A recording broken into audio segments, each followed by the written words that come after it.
Aí, gravação iniciada. Joia. Então, galera, eu sei que tem a maioria aqui, né, do pessoal me conhece, né, mas tem alguns que são novos aí, que não tiveram aula comigo ainda, tá? Então, eu sou a professora Tassiane, vou me apresentar, né? Eu sou mestre em engenharia civil, né, normalmente na área de materiais e de estruturas, então é aquela área boa, aquela área gostosa, né, que a gente curte. E aí eu tô dando aula na Unopar desde 2019, né? Estou fechando um ano hoje, né? De disciplina. Inclusive, hoje de manhã eu dei a aula da mesma disciplina que eu comecei dando aula, o que foi uma experiência bem legal, né? Ver o quanto a gente evolui. Dar uma aula um pouco melhor agora.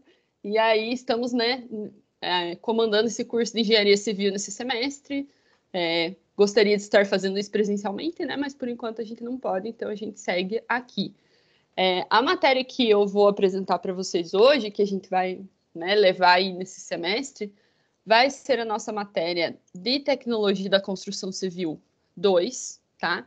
Então, a gente vai começar com ela.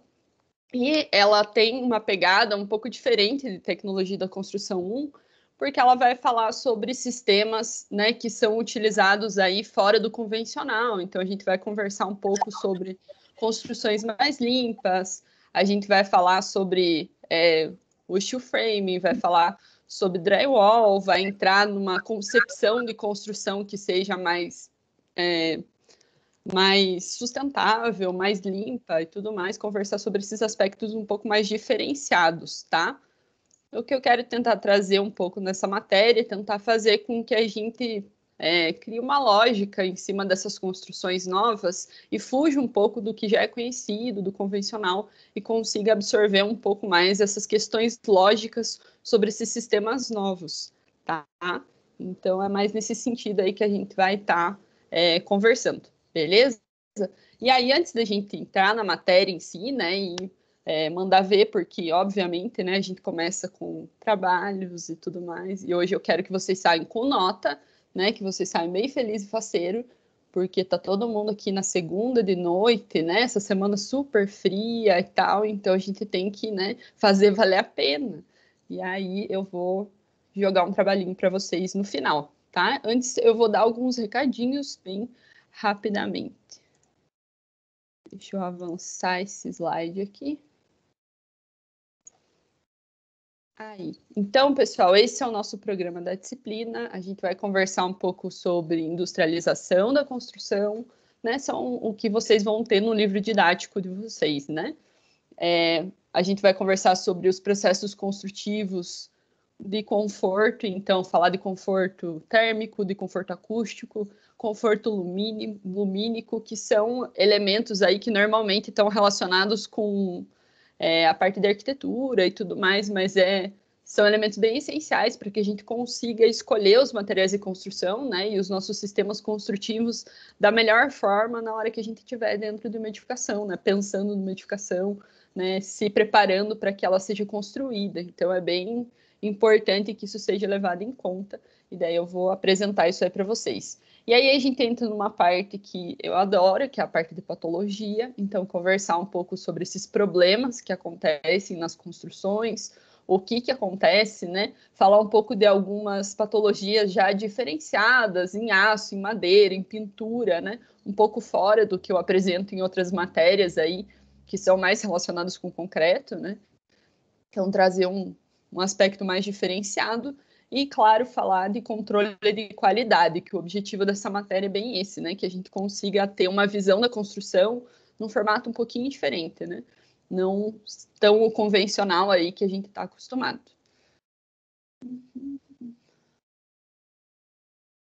E aí, meu povo, vamos conversar, né, antes de tudo, sobre o sistema de avaliação.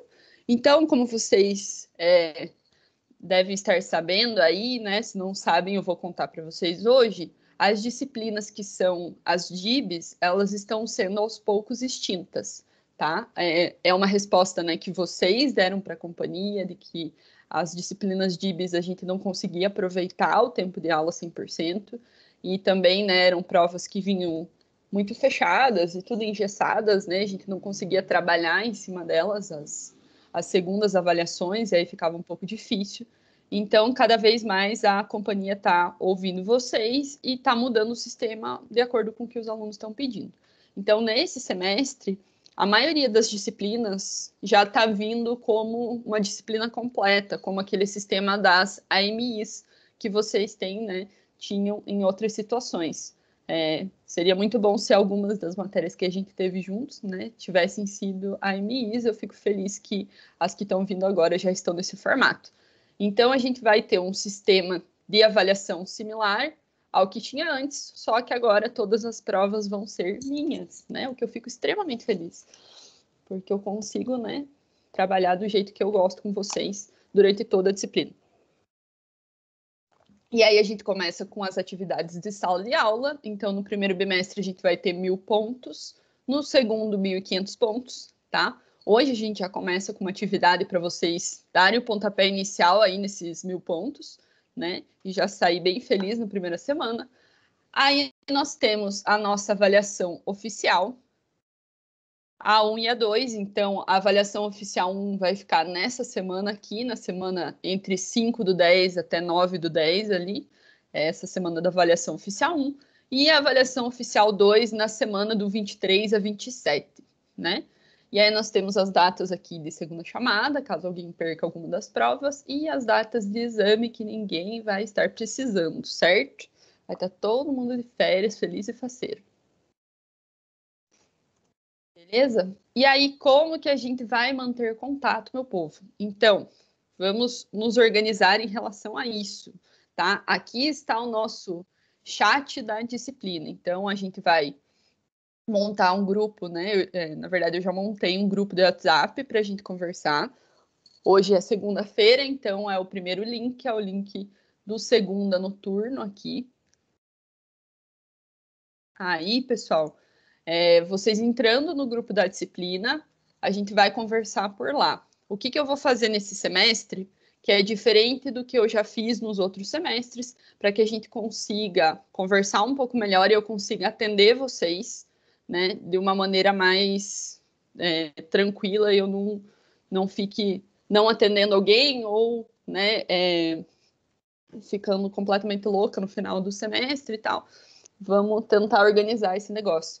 Galera, eu vou dar preferência aos grupos das disciplinas. Então, mandou pergunta lá no grupo, eu vou olhar. Mandou pergunta no privado, eu não garanto, tá? Então, vamos nos organizar dessa maneira, porque chegou no fim do semestre, eu estava com mais de 100 alunos no meu WhatsApp privado ali. Teve um fim de semana que eu recebi 26 mensagens de 26 alunos diferentes e eu não dou conta de responder aluno privado, tá? Então, eu vou dar preferência aos grupos das disciplinas. Por isso que eu montei os grupos certinho, já para a gente se organizar nisso. Se for uma dúvida simples, uma dúvida tranquila, que você consegue resolver por ali, manda no grupo da disciplina, tá? Se eu não conseguir responder na hora, é muito comum que outro colega consiga responder a tua dúvida, saiba do que você está falando e consiga até auxiliar.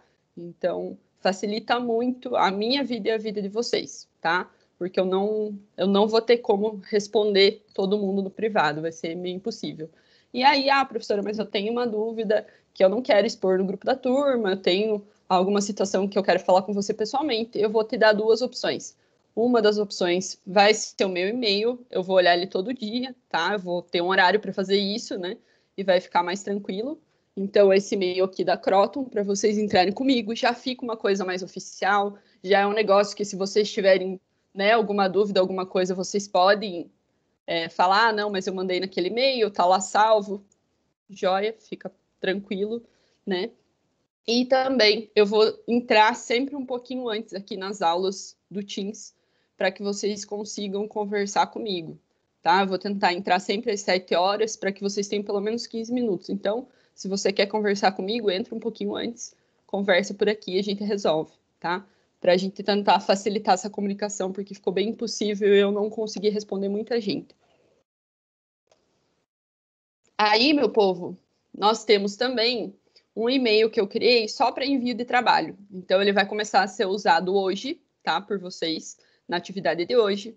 Eu criei esse e-mail do Gmail só para envio de trabalhos, tá? Então, tudo que tiver enviado lá é trabalho, você sabe que você enviou, tá lá naquele e-mail, estando lá, né? Tá tranquilo, a tua nota ali tá salva. Professora, Beleza? só uma pergunta. Onde você vai mandar Manda lá essas pastas para a gente poder acessar esses links? para você acessar. Então, vamos fazer um esquema. Hoje, como a gente ainda não tem esse contato, né? Vamos. Deixa eu ver. Hoje eu acho que eu consigo mandar para vocês no privado. Se vocês quiserem ir me mandando já, eu faço uma cópia desse link. Enquanto eu vou falando, eu vou copiando para a galera ali. Dá para você mandar no grupo da matéria passada, professora, que você mandou uma mensagem hoje, eu acho. Daí Pode bastante ser. gente já tem, né? Uhum. Deixa eu só copiar aqui, peraí. Pode ser, sim. Mas muita gente saiu, professora. Eu já saí de todos aqueles grupos. Mas Então, pode me tem mandar bastante. uma mensaginha no privado ali, não tem problema. Então tá, eu vou te mandar agora lá. Professora, você não pode falar aí no teu WhatsApp para nós? Tá, posso. Eu já escrevo ele aqui. Viu, professora? Diga. A senhora poderia mandar lá direto no AVA lá, que daí pega pelo AVA, daí não tem esse negócio de ficar mandando no WhatsApp, coisa nada. É no AVA. Uhum. Se nós temos Pode o ser AVA, é para também, usar Anderson. ele também. Pode ser, sim. É que o meu AVA não tá abrindo hoje. Ele deu um problema agora à tarde, deu dos professores, não tá abrindo. Sim, Mas eu assim não que ele tá abrindo. voltar... Algum outro que tá abrindo lá, o meu não abre. Pois é, ele deu problema, eles estão organizando, porque eles montaram os links, né? E aí, hoje de manhã, deu uma atualização e perdeu. E aí, eles estão organizando agora à tarde, acho que para tentar arrumar para amanhã. E daí, meio que fechou todos os AVAs, assim. Daí, por isso que tá nessa situação, mas eu coloco lá também, tá? Deixa eu colocar o meu número aqui.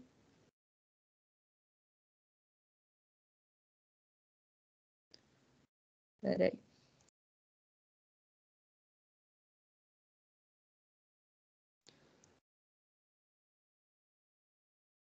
Opa.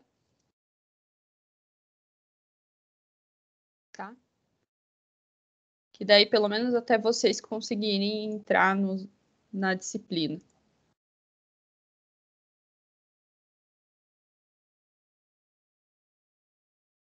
Beleza? A gente vai se organizando aos pouquinhos. Mas, gente, é isso que eu falei para vocês. Eu vou priorizar esses grupos, porque aí a gente consegue facilitar aí esse contato, né? E eu consigo responder vocês muito mais facilmente, porque os grupos sempre aparecem para mim melhor. Entre os alunos eu me perco demais, assim, tá bem complicado. Eu nem imagino como que é com a coordenação, né? Jesus. Aí, falando de coordenação, tá? Então vamos fechar as conversas aqui.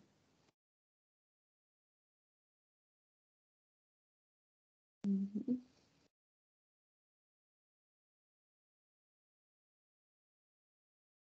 Beleza, vamos fechar as conversas finais. Então, pessoal, como eu falei para vocês, as aulas elas vão ficar gravadas.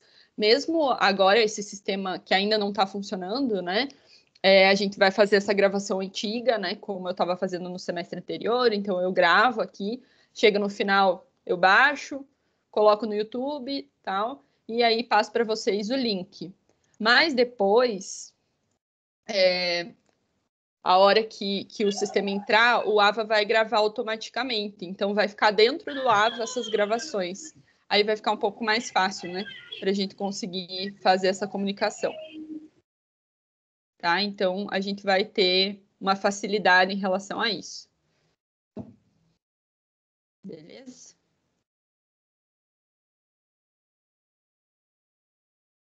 Jóia.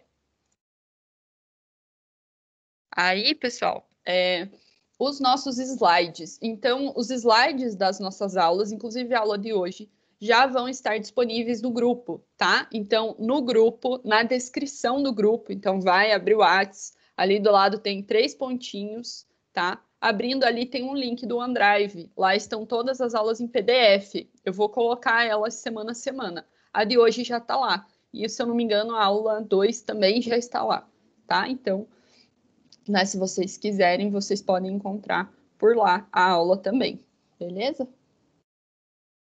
para facilitar se alguém quiser pegar os links depois e tudo mais. Só cuidem para pegar o link da segunda-feira, né? E não de outros dias aí. E aí, meu Professora, povo? Oi. professora, você podia mandar já o link das outras matérias tudo que você vai dar aula para nós? E daí a gente já vai estar no dia. Quais matérias? Que vocês pegaram? Eu não sei qual outra matéria que você vai dar para nós. Pois é, eu não vi as chamadas ainda, mas eu olho amanhã e mando certinho. Eu mando ali no grupo daí. Isso, que daí eu ou mando ali no grupo ou a gente joga lá no grupo da sala. Fica um pouco mais fácil mesmo. É verdade. Eu mando ali, pode deixar. Beleza. Então, meu povo, o que eu trouxe para vocês, antes da gente entrar na aula em si, é uma novidade, tá? Então, a gente sabe, né, o professor Fabiano conversou com os professores e tudo, que uma das dificuldades que teve no semestre passado por a gente estar em isolamento foi vocês terem acesso a ele, né? Conseguir conversar com ele, resolver as coisas que vocês queriam com ele, conseguir ter acesso às informações da universidade em si, né? A gente acabou ficando, nós, professores, com contato com vocês, e com ele já era um pouco mais difícil. Então, ele criou alguns métodos e é o que eu quero passar para vocês hoje para melhorar essa comunicação, tá? Acho que vai facilitar bastante e, dependendo do dia, eu até vou usar.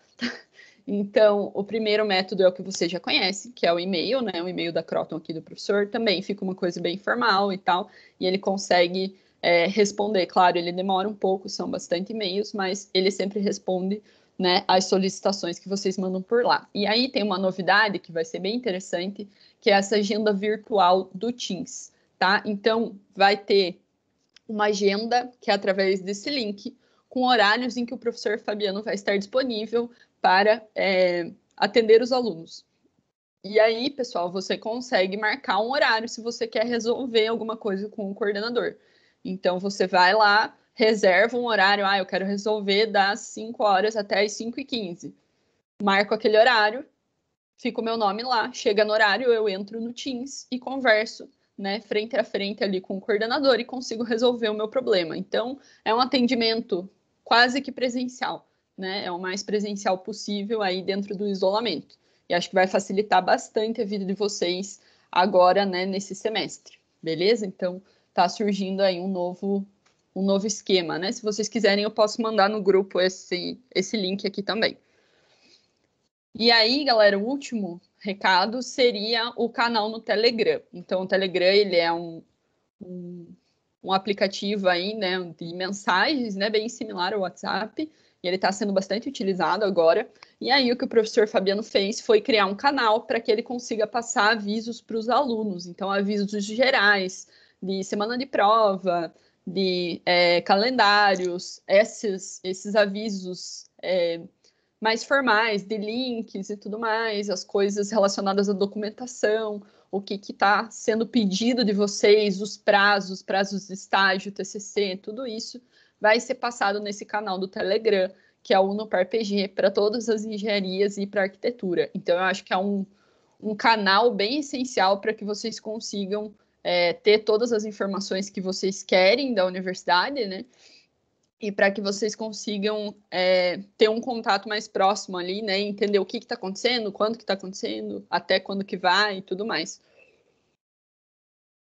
Então, recomendo que vocês baixem esse aplicativo e consigam acompanhar por ali, beleza? Quem ainda não está, tá aqui. De novo, tudo isso aqui vai ficar no PDF, né? Vai estar lá no grupo, e aí a gente vai conversando o que vocês precisarem, a gente vai dividindo por aí. Beleza? Alguma dúvida até agora? Tranquilo? Susi? Boa noite, professora, tudo bem? Boa noite, tudo jóia. Me questionaram aqui no grupo, o Ivonei, ele pediu para eu perguntar, né? Ele já terminou as matérias dele, enfim. Sim. Pediu para perguntar referente às aulas práticas. Como que vai ser feito? Funcionar? Isso. Então, é o que eu conversei, acho que você não estava, eu falei para a Silvia no começo. O que está acontecendo? A gente está aguardando liberação da prefeitura para conseguir realizar essas aulas práticas, tá? Então, está sendo montado um cronograma para que isso seja realizado, né, de uma maneira segura com os alunos, com uma classe reduzida e tudo mais, em dias específicos, mas a prefeitura ainda não liberou pela situação de Ponta Grossa em relação à pandemia, então tem que aguardar um pouco para que a gente consiga essa liberação, mas está sendo pensado principalmente para os alunos que já finalizaram as matérias, né, que já defenderam o TCC2, como é o caso do Ivonei. Então, estamos no aguardo, né? Mas eu acredito que nos próximos meses aí a gente vai ter notícia quanto a isso. Legal, obrigado. Beleza? Foi o que passaram por enquanto. Se eu tiver atualização, eu vou avisando vocês durante as aulas, né? A gente tem uma das matérias que ficou pendente e tal, que é Materiais de Construção 2, e né, a gente vai tentar voltar com ela aí o quanto antes, desde que seja possível, né?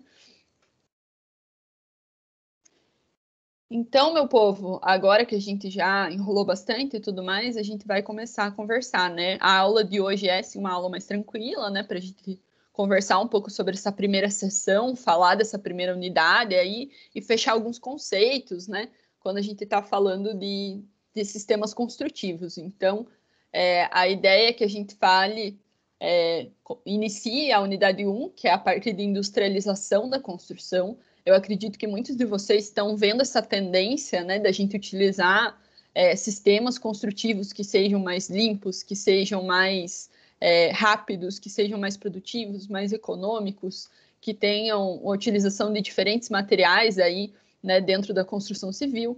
E aí a gente vai conversar um pouco sobre esses sistemas e o que eles estão trazendo, como que a gente pode estar utilizando, quais que são os conceitos que estão por trás desse tipo de situação. Tá? Então, a gente vai falar de sistemas construtivos racionalizados e industrializados. Hoje é uma aula, sim, mais introdutória, né? Mas não quer dizer que não é uma aula que vai cair na prova e não quer dizer que não vai ter trabalho, né? Porque eu só trabalho assim, certo? Se eu tenho que estar aqui trabalhando, vocês têm que o quê? Trabalhar também. Aham. É assim que eu gosto. E aí, meu povo, nós iniciamos falando um pouco dos sistemas construtivos. Então, uma tendência muito grande que a gente vê aí no mundo da construção, né, nos últimos 20 anos, 30 anos aí que a gente está conversando, é trazer esses sistemas construtivos um pouco mais sustentáveis, para que a gente consiga utilizar os recursos de uma maneira mais inteligente, então não ter tanto desperdício, ou reutilizar esse desperdício, conseguir utilizar desses recursos naturais ou mesmo os produzidos, né, de uma maneira mais focada, né, para que eles não sejam perdidos ao longo da construção. Então, um dos objetivos principais que está sendo levantado aí é a redução de desperdício. Nós somos uma indústria que produz muito lixo, então a construção civil gera um volume de lixo absurdo, tá? E isso tem que ser diminuído, sim. Então, as políticas de trazer essa redução de desperdício são essenciais e não vão parar de ser discutidas, né? Porque elas são fundamentais para que isso melhore ao longo do tempo, né? Para que a gente aprenda a fazer construções com mais qualidade e construções mais limpas. Além disso, claro, entra a parte de diminuir a poluição. A gente sabe que numa indústria aí que produz cimento, numa indústria que produz aço, que trabalha com os materiais de construção, a gente tem sim muita emissão de gases, a gente tem sim uma poluição que está envolvida dentro dos processos, e a gente conseguir trabalhar, mesclar, né, diferentes sistemas construtivos e buscar soluções mais criativas dentro da construção é bem essencial. Então, a gente surge com essa premissa aí também. E, por fim, claro, quando a gente fala de proteção, de melhora e tudo mais, a gente não pode esquecer do próprio funcionário, tá? Então, dentro, né, da construção civil, a gente não pode levar só em consideração, né, que a minha construção vai ser melhor só no âmbito material, no âmbito orçamentário, no âmbito ambiental mesmo, mas ela tem que ser melhor no âmbito social também. É uma das coisas que vem surgindo bastante em todas as empresas, né? Aquele lance de ser uma empresa muito boa para se trabalhar, de ter esse tipo de selo, de ter um cuidado, né, com o funcionário, desde a parte de segurança, da parte de manter horários que sejam condizentes para que ele consiga ter, né, os seus horários ali de descanso e tudo mais. Então, ter um apreço, né, pelo funcionário e pela sua equipe, diferente do que a gente vê normalmente, né, do lance de exploração e tudo mais, que a gente conhece muito bem. Então, tentar se elevar em relação a isso. Isso sim faz muita diferença, não só como profissional, mas como empresa em si, como a sua empresa é vista, né, no mundo de hoje. E isso vai fazer muita diferença nos próximos anos sobre quem continua no mercado, né, e quem vai aos poucos se extinguindo. Isso em tudo que é tipo de empresa, né, galera? Mas focando um pouquinho aqui para nós. E aí a gente conversa sobre alguns aspectos que são levados em consideração quando a gente fala de sistemas construtivos aí que são diferenciados. Então, a ideia é a gente trazer um aumento de produtividade, então fazer com que se produza mais em menos tempo, que se reduza custo sempre quando a gente fala de dinheiro, né? O negócio brilha o olho, né? Vai lá em cima e tal. Vai reduzir custo, joia, né? Reduzir o número de problemas, então a gente tem que falar assim das manifestações patológicas, porque a patologia é muito presente quando a gente fala de construção, e quando a gente consegue trabalhar com um sistema construtivo mais pensado, esses problemas de execução vão sim se reduzindo aos poucos, então isso sim é muito essencial, porque reduz dinheiro de manutenção depois, reduz problemas que o usuário vai ter e vai vir atrás da sua empresa para tentar resolver ou não resolver tanto assim e levar algum tipo de processo, alguma coisa, né, que possa prejudicar a sua imagem, o seu trabalho lá na frente, tá? Substituir o trabalho manual. Então, aos poucos, a gente vê essa tendência de otimizar a fabricação mesmo, né, das peças, dos elementos. A gente vê isso com pré-fabricado, por exemplo, né, que são elementos que têm um controle tecnológico bem maior, são produzidos em fábrica. Então, ter essa até robotização, né,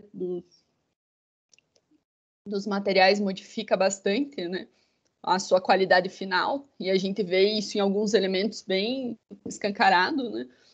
Um controle de materiais, então conhecer os materiais que estão sendo aplicados, o que eles vão trazer ali para a gente de resistência, de durabilidade, como que eles vão, né, se comportar ao longo do tempo, para que eles têm que ser utilizados, em que situação, e não apenas pegar o que está próximo, o que tem disponível, mas pegar um material que realmente vá funcionar naquela edificação, né? Além disso, utilização de peças fabricadas fora de obra, como eu comentei antes, né? Trazer peças que já tenham um controle tecnológico super grande na sua produção. Então, utilizar esse tipo de peça já me garante uma homogeneidade, uma robustez ali na edificação, que é, sim, muito interessante, né, em vários casos. Trabalhar com um sistema de construção baseado na montagem, então, para que a gente consiga eliminar erros de conexão, por exemplo, para que a gente tenha uma proximidade com o projeto muito maior, a gente vê essa evolução aí surgindo, né? Por exemplo, com o steel framing, né? Com o drywall, com os fechamentos diferentes, quando a gente fala da alvenaria estrutural. Então, são sistemas que são trabalhados em relação à montagem, tá? E, obviamente, para que tudo isso aconteça, a gente precisa, claro, de uma mão de obra especializada. Então, especializar a mão de obra, a equipe, para que ela consiga trabalhar com um sistema desse e para que, sim, você chegue na qualidade que você quer utilizando esse tipo de sistema construtivo. Então, ter uma equipe que seja treinada para isso, que conheça o sistema, que vá conseguir trabalhar com isso, né, e ser um diferencial dentro da empresa, faz muita diferença para que tudo isso aconteça e seja, né, satisfatório aí o resultado.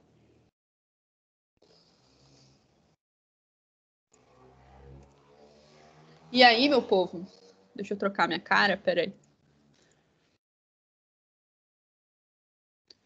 Deixar ela para baixo. Aí ficou melhor. A gente vai conversar sobre alguns conceitos. Então, a gente fala hoje da tal da produção enxuta. Quando a gente fala de enxuta, a gente fala no sentido da palavra mesmo, né? De menor, mais concentrada, com menos lixo, né? Mais focada ali. mais numa linha só e tal. Então, é bem objetivo desse tipo de sistema construtivo. E aí a gente pode trabalhar com 2 tipos de produções enxutas, né? Elas têm um conceito um pouquinho diferente, mas o objetivo é sempre elevar o que a gente estava conversando antes.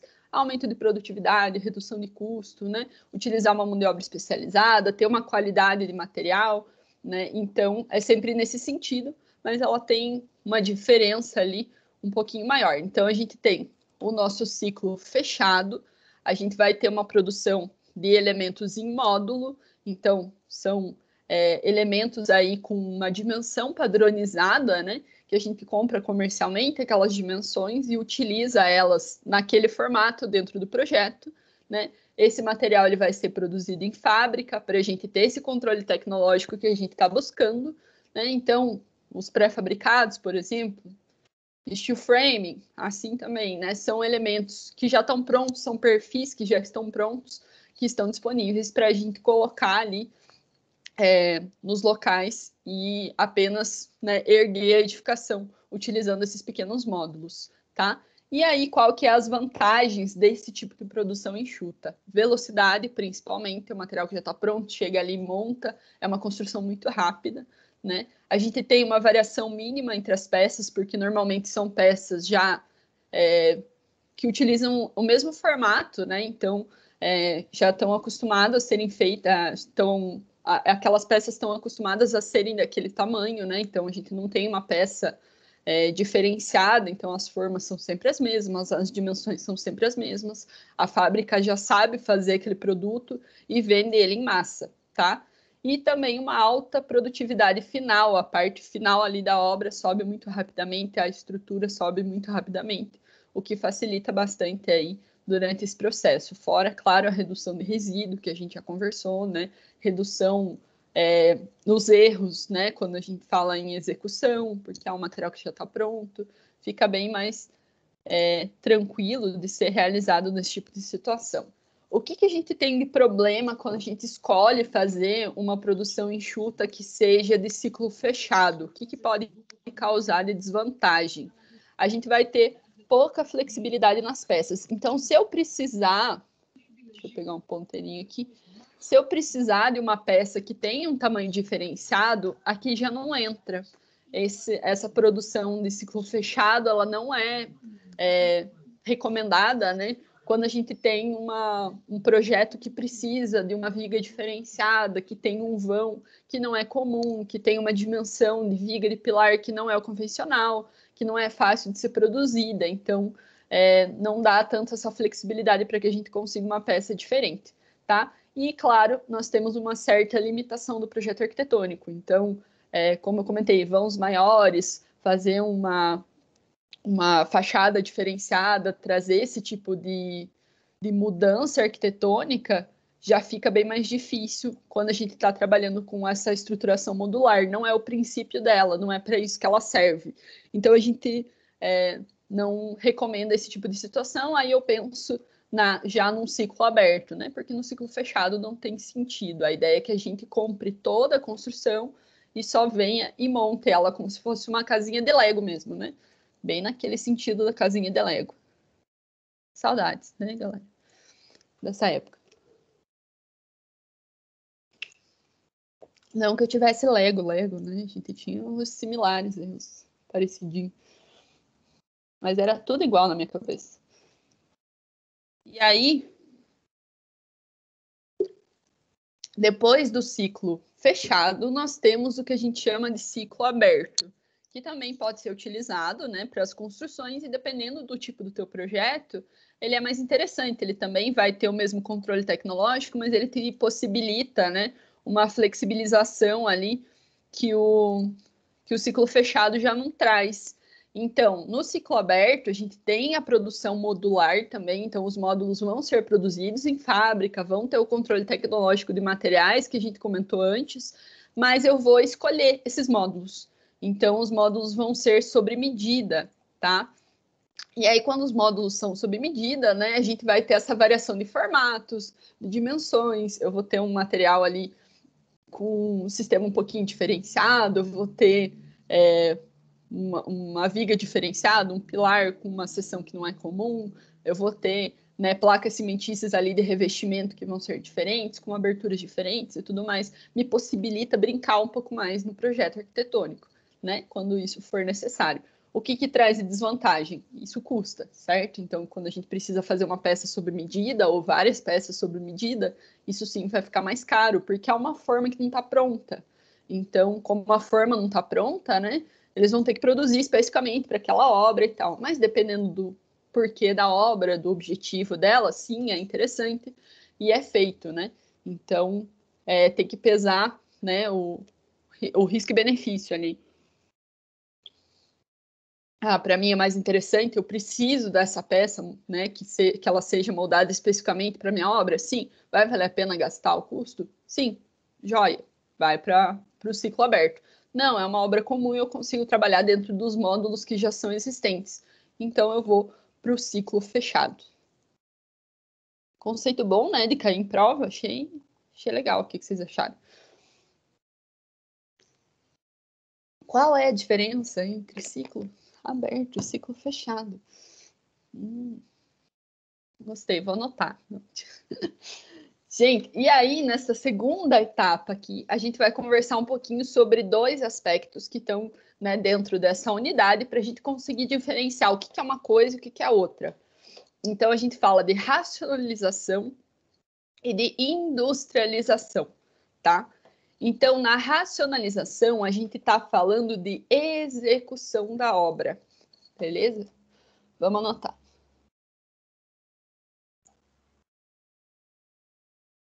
Nossa, eu tô muito enferrujada. Não ligue, tá? Mas você sabe o que eu tô falando, né? Execução. Tá feio, eu sei, parece uma criança de 5 anos escrevendo. Não, eu não treinei. Na sério. Mas eu deveria, né? Então, quando a gente fala de racionalização, a gente está falando da parte de execução da obra. A gente está levando, né, em consideração a obra em si, né? Não o processo de projeto e tal. É quando a gente já começa a fazer a construção.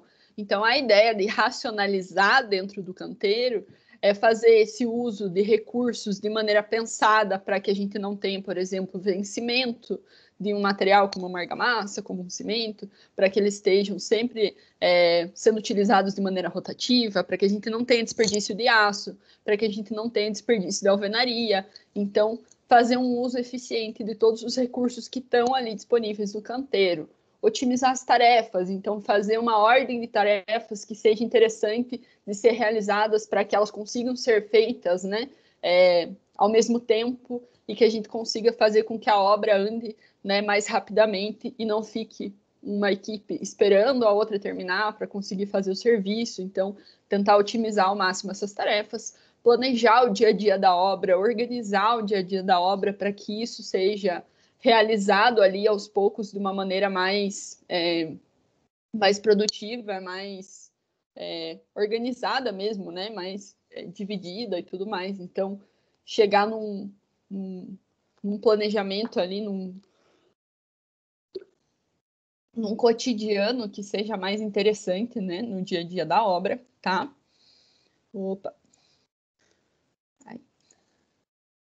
Aí, pessoal, ter uma continuidade executiva. Então, que a obra não fique parada. É o que eu comentei antes na otimização de tarefas. Para que todo mundo que está ali dentro do canteiro esteja fazendo o trabalho, esteja, né, dentro de uma equipe de trabalho e que não fique um negócio que não acontece, que fica parado um tempo porque depende de outra coisa e aquela coisa não acontece. Então, fazer um pensamento dentro da execução do canteiro, né, para que a gente consiga fazer com que a obra ocorra de maneira fluida e contínua até o final. Então, o que é muito, muito essencial e que está, né, sendo apontado aqui como última situação? Coordenação da obra. Essa, para mim, é a diferença principal quando a gente fala de um profissional, né, da construção civil, de um engenheiro civil que faz bem o seu trabalho e do engenheiro civil que, né, deixar a obra acontecer. Por que que a gente se forma? Por que que a gente pega um diploma, né, e trabalha num sistema de obra, se a gente não está fazendo isso aqui, que é o que traz para a gente, né, esse diploma? O objetivo do engenheiro civil é esse, é fazer coordenação, é que a gente consiga otimizar recurso, aumentar a produtividade, reduzir custo, reduzir resíduo. Então, focar nessa parte da coordenação é essencial, é para que a gente está aqui, né, dentro da universidade, é para que o CREA é obtido, o objetivo é chegar aqui, na coordenação. Então, você tem uma melhora de coordenação dentro de obra e evoluindo cada vez mais. Obviamente, né, que todo mundo tem muito a aprender e que as coisas vão evoluindo ao longo do tempo, mas a gente tem que estar disponível exatamente para isso, para que a gente observe os desafios do dia a dia e vá, aos poucos, evoluindo dentro da profissão, né? Consiga ir melhorando cada vez mais essa coordenação de obra para chegar num canteiro de obras, o quê? Eficiente, completamente eficiente, que funcione super bem e que a gente consiga chegar no fim de obra ali, né, de uma forma mais tranquila e sem problemas, com um resultado super satisfatório aí para o usuário. Então, esse é o primeiro conceito, que é o conceito de racionalização, e o outro conceito, né, é o conceito de industrialização.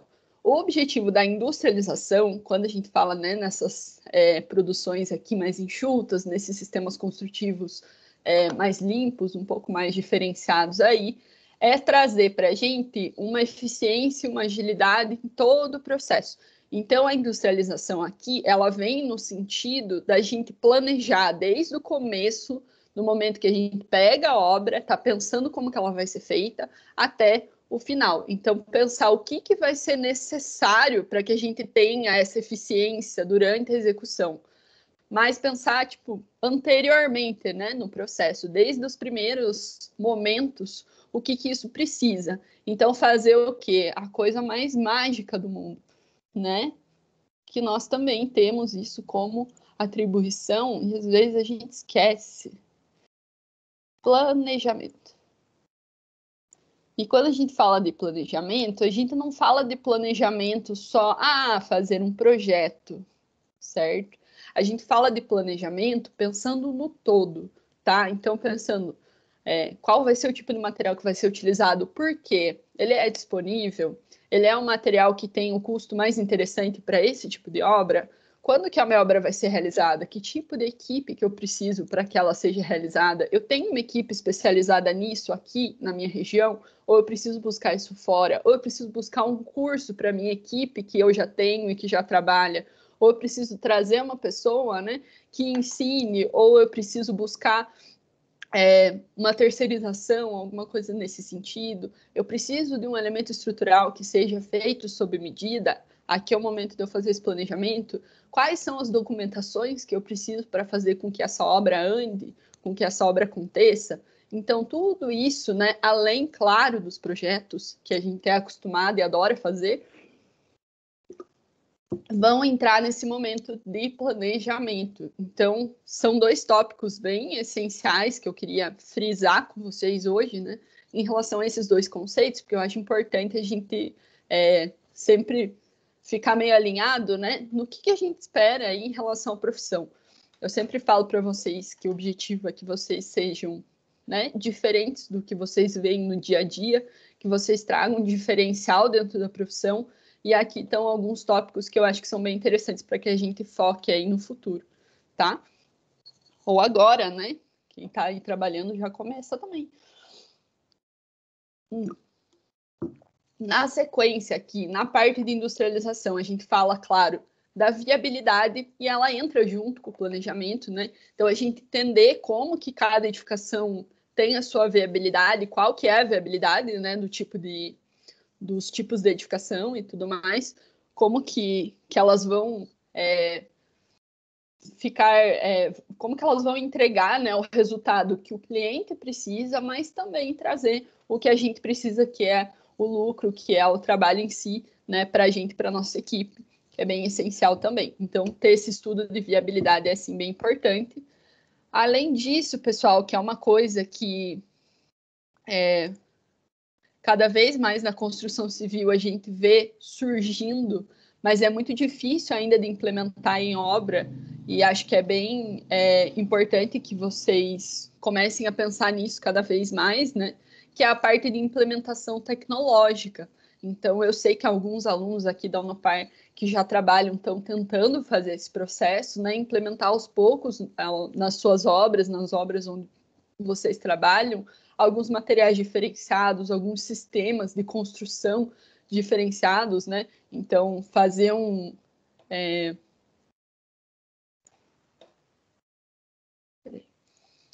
sistema, né, construtivo diferente, até mesmo coisas simples como um assentamento, uma aplicação de placas cerâmicas, utilizar algum sistema colante diferente, trazendo, né, esses novos materiais que estão surgindo aí comercialmente. E acho que uma das partes que é bem essencial, pessoal, para a gente frisar aqui também, é vocês conhecerem os materiais que ainda não estão disponíveis comercialmente, né? Os materiais que ainda vão surgir, que estão sendo pesquisados, que estão aos poucos aí sendo implementados, mas que não são tão conhecidos, né? A gente consegue se transformar em um profissional pioneiro quando a gente utiliza materiais que ainda não estão comercialmente disponíveis, mas que podem, né, nos auxiliar para reduzir custos, para reduzir resíduos, para aumentar a produtividade. Aos poucos isso vai melhorando, né? Então é bem interessante de vocês conhecerem esse tipo de sistema.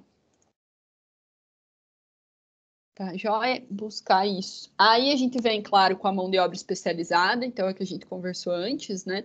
Aqui vai entrar em pensar numa equipe que conheça o sistema ou fazer um treinamento para que a minha equipe comece a conhecer o sistema aos poucos, né? Buscar onde que isso pode estar agregando, né? Para os meus funcionários, para minha empresa. Aí entra a parte de especificações, especificação completa, tá?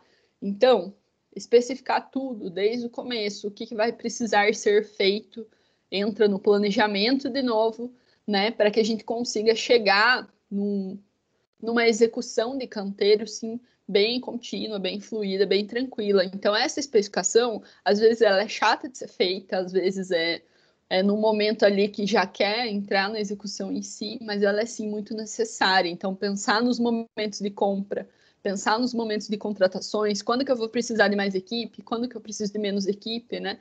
Tudo isso entra dentro do conceito de industrialização, tá? E, claro, tudo isso, todos esses conceitos que a gente conversou até agora, de fazer esse planejamento, esse cuidado, vai causar com que a gente tenha uma ideia bem mais geral do que vai estar acontecendo durante essa obra e evite os improvisos. Então, para que a gente evite pequenos problemas que acontecem no dia a dia, né? E podem gerar aí um problema muito maior no futuro, a hora que a certificação estiver sendo utilizada em si. Então, tentar reduzir ao máximo esses improvisos, né? E aí, meu povo, a gente vai começar a conversar sobre como implantar esses conceitos na minha obra. Porque sim, professora, isso é tudo muito bonito, muito lindo, mas eu não sei como fazer isso, né? Então, a gente vai conversar um pouquinho sobre quais são as ferramentas que vocês podem estar utilizando para trazer um pouco disso, né? Claro, vocês não precisam utilizar todas, mas um pouco dessas ferramentas, né, de planejamento ou até a utilização do sistema construtivo diferente do convencional, já pode auxiliar para que vocês consigam trazer esses conceitos aí dentro da sua obra, seja ela uma obra pequena, uma obra de reforma, uma obra super grande, né, uma obra de grande porte, aí, uma barragem, uma ponte, o que for. Ou obras residenciais também. A gente sabe que dentro da construção civil, as obras que mais têm problema, né, que mais apresentam manifestações patológicas são o quê? Adivinha? As residências. Por que será? Por quê? Porque a gente não tem esse controle tecnológico, então cuidado. É só uma casa, não vai dar nada. Vai sim. É uma manifestação patológica que chama. E por isso que o quê? Eu adoro estudar essas coisas, porque né, na cara ali, ó. aqui o problema. Tadã! Aparece. Então, galera, para a gente colocar esses conceitos dentro da obra, a gente começa falando de projeto.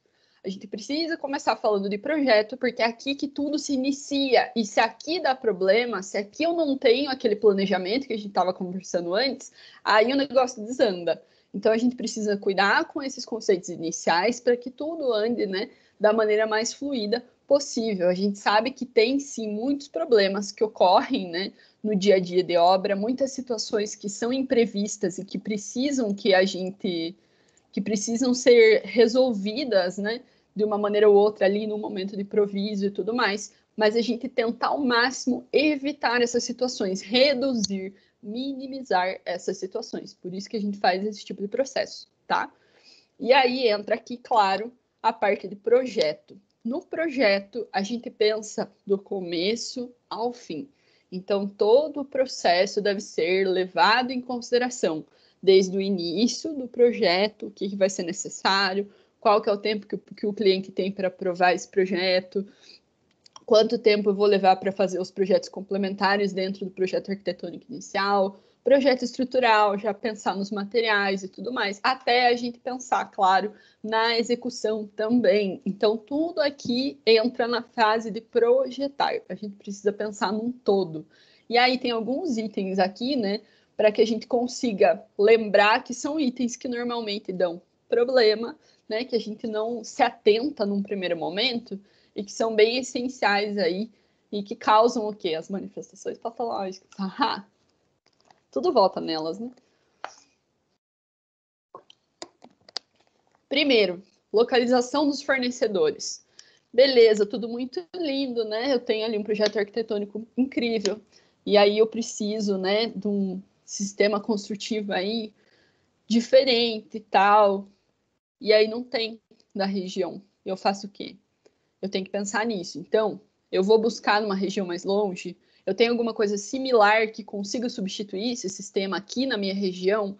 Então, analisar primeiro, antes de fazer essa escolha sonhadora, né, quase com o projeto, analisar se vai ser possível, se vai ser viável de fazer a utilização desse sistema diferente que eu quero usar, ou até sistemas simples, como o revestimento, né, um pouco mais elaborado, como ter o material que eu quero, né, para a produção de obra, ou ter um fornecedor aí que seja mais próximo, caso precise de mais material e o material falte nos momentos de compra e tudo mais. Então, ter essa localização dos fornecedores é a primeira coisa que a gente pensa.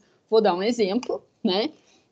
Quando eu estava no meu mestrado, no primeiro ano do mestrado, eu precisava fazer um concreto, uma mistura de concreto para eu estudar, certo? E aí, para eu fazer a mistura de concreto, eu precisava de areia, brita e de cimento. Mas não era um cimento comum, era o cimento de alta resistência inicial, o cimento Ari, porque ele é o cimento mais puro que a gente tem hoje. E aí, para uma pesquisa científica, ele é interessante porque ele não tem adição. Aonde que tem o cimento CP5 Ari? Em Curitiba, em uma loja de materiais de construção, que é na Zesat, materiais de construção. Olha, né, a propaganda aí de graça. Por que que eu sei disso? Porque eu liguei em todas, tá? Porque eu fui atrás dos meus fornecedores, porque em 2, 3 meses eu ia precisar fazer uma moldagem. Se eu não tenho cimento, eu não moldo. Se eu não moldo, eu não tenho as amostras. Se eu não tenho as amostras, eu não posso curar, não posso fazer os ensaios, acabou meu mestrado. Então, eu preciso pensar nos fornecedores para que daí eu consiga fazer todo o planejamento que eu pensei na sequência. Então, pensar nisso é bem essencial. Se alguém quiser, inclusive, lá tem cimento CP5 Ari. Aqui em Ponta Grossa tem? Eu não sei se tem. Alguém já precisou comprar um CP5 Ari?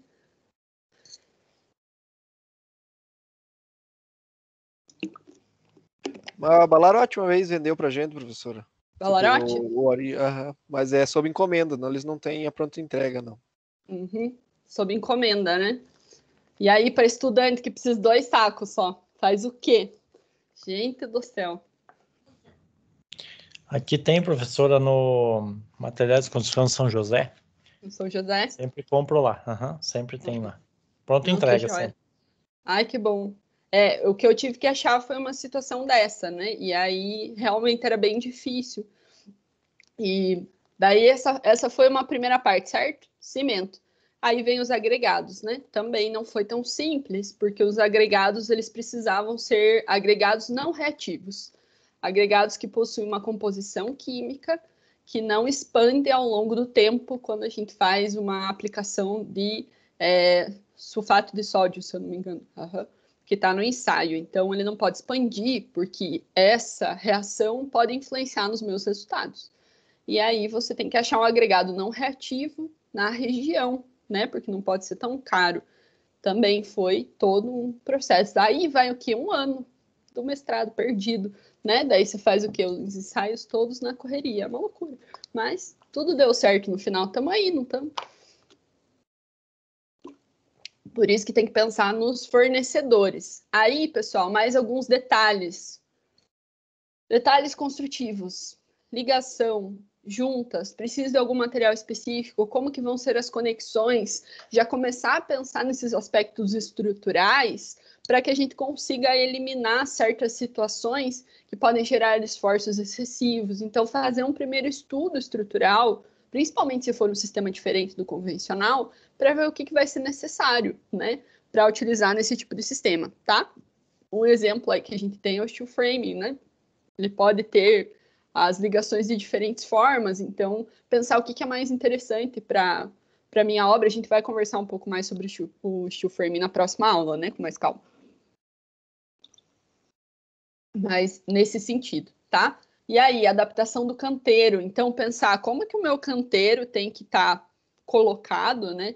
Tem que estar dividido ali para que a gente consiga fazer uma montagem de um sistema de steel framing, para que a gente consiga fazer execução, né, de um sistema de alvenaria estrutural. Então, ou para que eu consiga içar uma peça pré-fabricada até o local onde ela tem que estar.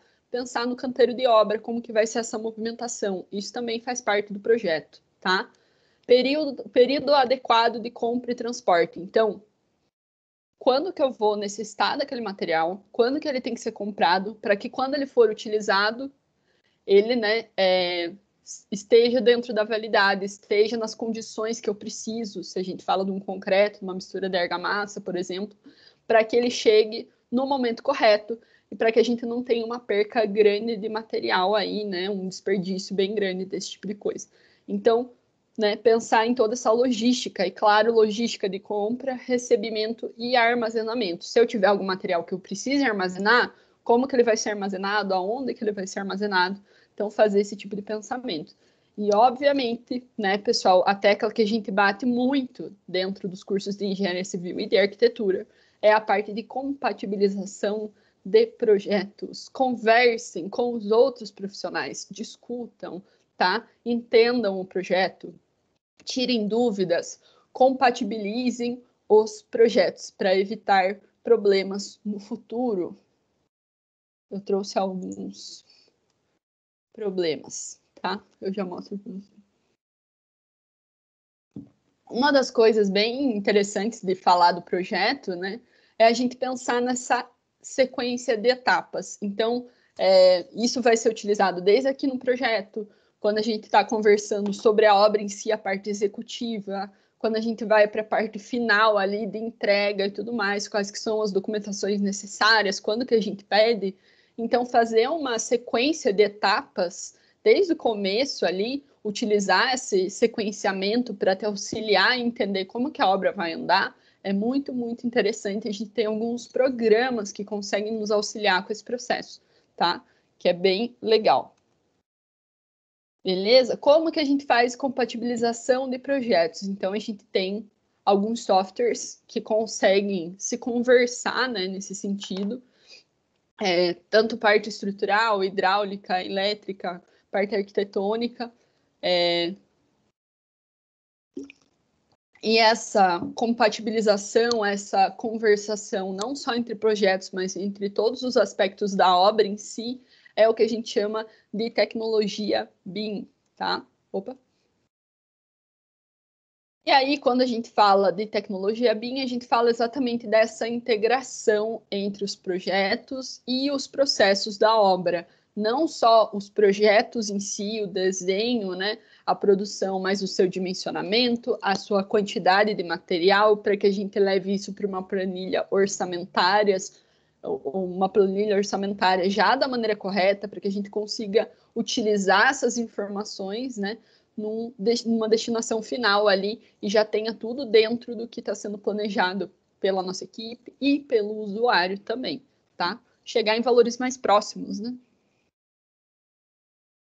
E, claro, eliminar a interferência entre os sistemas, tá? Então, ter esse detalhamento, essa integração, né? Desde o processo ali de o que vai ter naquela obra, tanto na parte elétrica, a parte hidrossanitária, na parte arquitetônica, na parte estrutural, como que os elementos vão estar se comportando e quais que são os elementos que vão ser utilizados para a gente ter um orçamento um pouco mais próximo do real, vai trazer, né, uma qualidade de edificação muito maior e vai evitar situações que são bem comuns aí de obra, né? Cadê as minhas situações? Lá na frente, já mostro para vocês. Troquei o pensamento. Então, pessoal, a gente conversou um pouco sobre o projeto e agora a gente fala do canteiro. Canteiro de obra. O objetivo para a gente conseguir chegar numa racionalização, industrialização do canteiro de obra exige que a gente tenha o quê?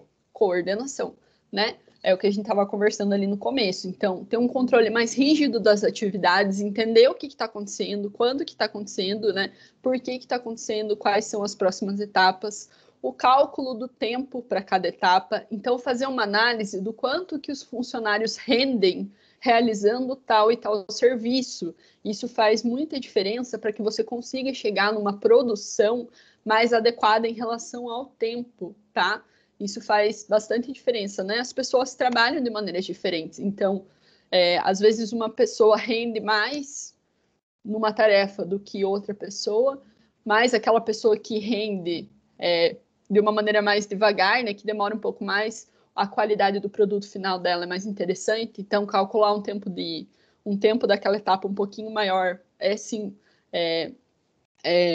mais satisfatório para você, né, como resultado final. Então, conhecer mesmo a equipe, conhecer esses funcionários, conhecer o que acontece em cada etapa e quanto tempo que aquela etapa deve levar medianamente, né? Por que aquela etapa está demorando, saber o que está acontecendo. Então, ter esse tipo de controle, tá? Evitar transportes e esperas desnecessárias, né? Então, é o que a gente comentou de uma etapa ficar parada enquanto a outra está acontecendo. Então, evitar que isso aconteça, né? Fazer com que a obra ande, com que a obra continue. Evitar transporte de material de local onde ainda não vai ser utilizado, ou evitar transporte de material que está armazenado para outro local, sendo que poderia ficar ali. Então, pensar nos locais de armazenamento próximo da onde a tarefa vai ser executada.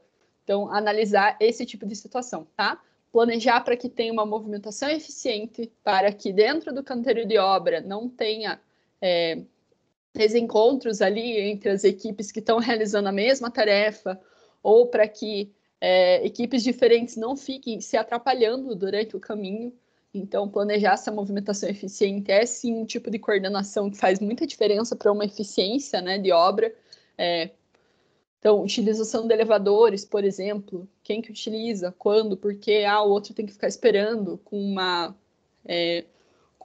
um carrinho de mão ali de argamassa fresca, vai começar a endurecer, vai perder trabalhabilidade. Então, começar a pensar nessas esperas, né, nessas movimentações de uma maneira mais regrada para conseguir chegar numa otimização desses processos, tá?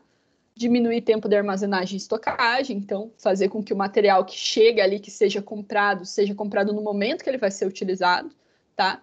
Encurtar os processos de confecção. E aí, quando a gente fala dos processos de confecção, a gente está, assim, falando, né, de utilizar sistemas construtivos que sejam produzidos, ou que a maioria dos materiais sejam produzidos fora de obra, né? É o que a gente fala da utilização do concreto usinado, por exemplo, dos materiais pré-fabricados. Então, encurtar esses processos que sejam feitos ali no local e que produzam um resíduo muito grande ou que gastem muito tempo do local de obra, trazer essa agilidade, né, na confecção aí e confeccionar só realmente o que for necessário, tá?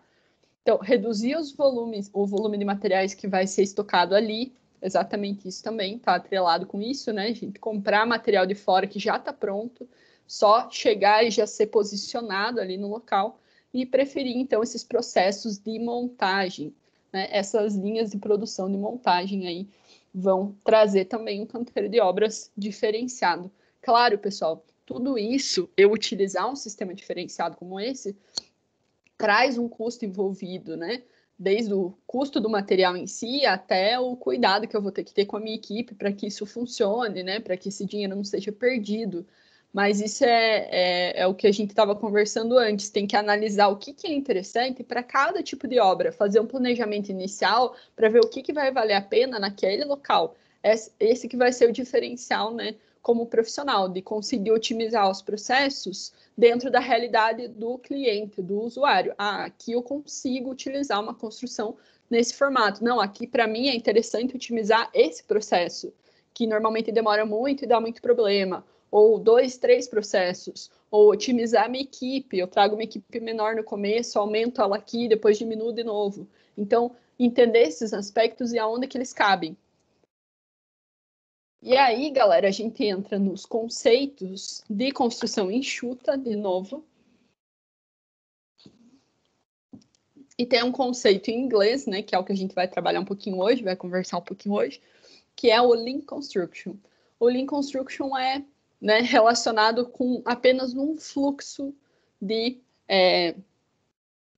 materiais, de processos ali que está acontecendo. Então, a construção em si é essa linha contínua que vai aos poucos acontecendo até chegar no final. É mais ou menos nesse sentido. Então, a gente tem um fluxo que vai rolando ali para que a obra esteja acontecendo e ela tem esses conceitos de industrialização e racionalização muito, né, dentro delas ali, utilizando ao máximo para que isso seja otimizado, tá? Então, a gente tem alguns dos processos que são levados em consideração no Lean Construction e como que eles são vistos. Então, nós temos o transporte e a espera, que são situações que acontecem, que são necessárias dentro do canteiro de obra, mas elas não vão agregar, não vão constituir o meu elemento final, não vão constituir minha edificação. Então, no Lean Construction, elas são consideradas atividades de fluxo. Elas vão acontecer, né? Vão rolar ali, elas precisam estar presentes, mas elas não vão gerar o meu produto final. E aí a gente tem os processos que são o processamento, então toda a parte de estruturação da edificação, de fazer a confecção dos materiais que forem necessários, os trabalhos manuais em si que precisam ser realizados, tá dentro da parte de processamento da obra. E, claro, a fiscalização, então a documentação, toda a parte de contrato, de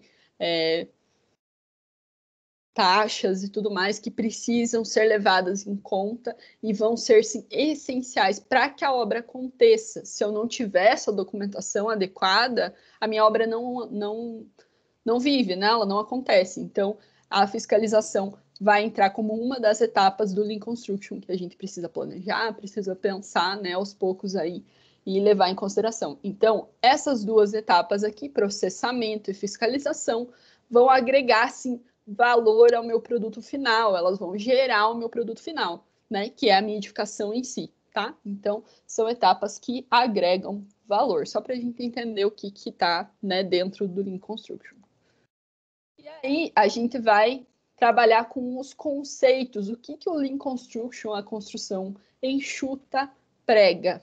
O que a gente precisa fazer, né, para que eu consiga ter uma obra mais eficiente, uma obra mais enxuta, que seja mais econômica, que tenha redução de resíduos e tudo mais. O que eu preciso fazer?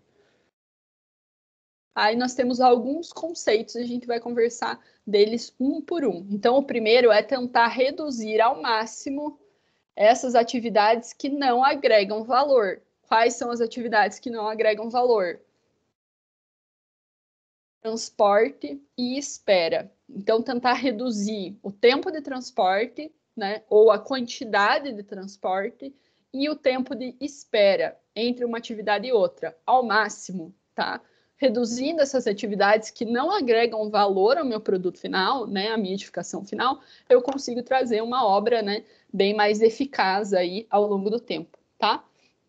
Como que eu posso fazer a redução dessas atividades que não agregam valor? Aí nós temos ali a realização de um mapa de fluxo, tá? Então, criar um mapa que nos mostre aonde que essas atividades vão ser necessárias para que a gente consiga conciliar outras atividades que são interdependentes entre si, que não precisam uma da outra, que podem acontecer ao mesmo tempo e reduz esse tempo de espera, tá? Para que a minha obra aconteça mais rápido.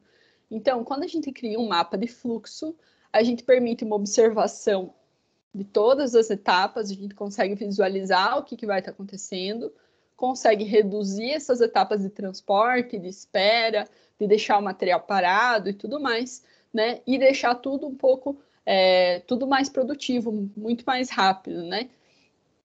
Tirar essas etapas que são desnecessárias, que não trazem uma produção da obra em si, né? Tentar fazer com que elas aconteçam ao mesmo tempo. E aí eu trouxe para vocês um pequeno mapa de fluxo aqui, tá? Mas nós temos alguns programas que possibilitam que essa estruturação seja feita, tá?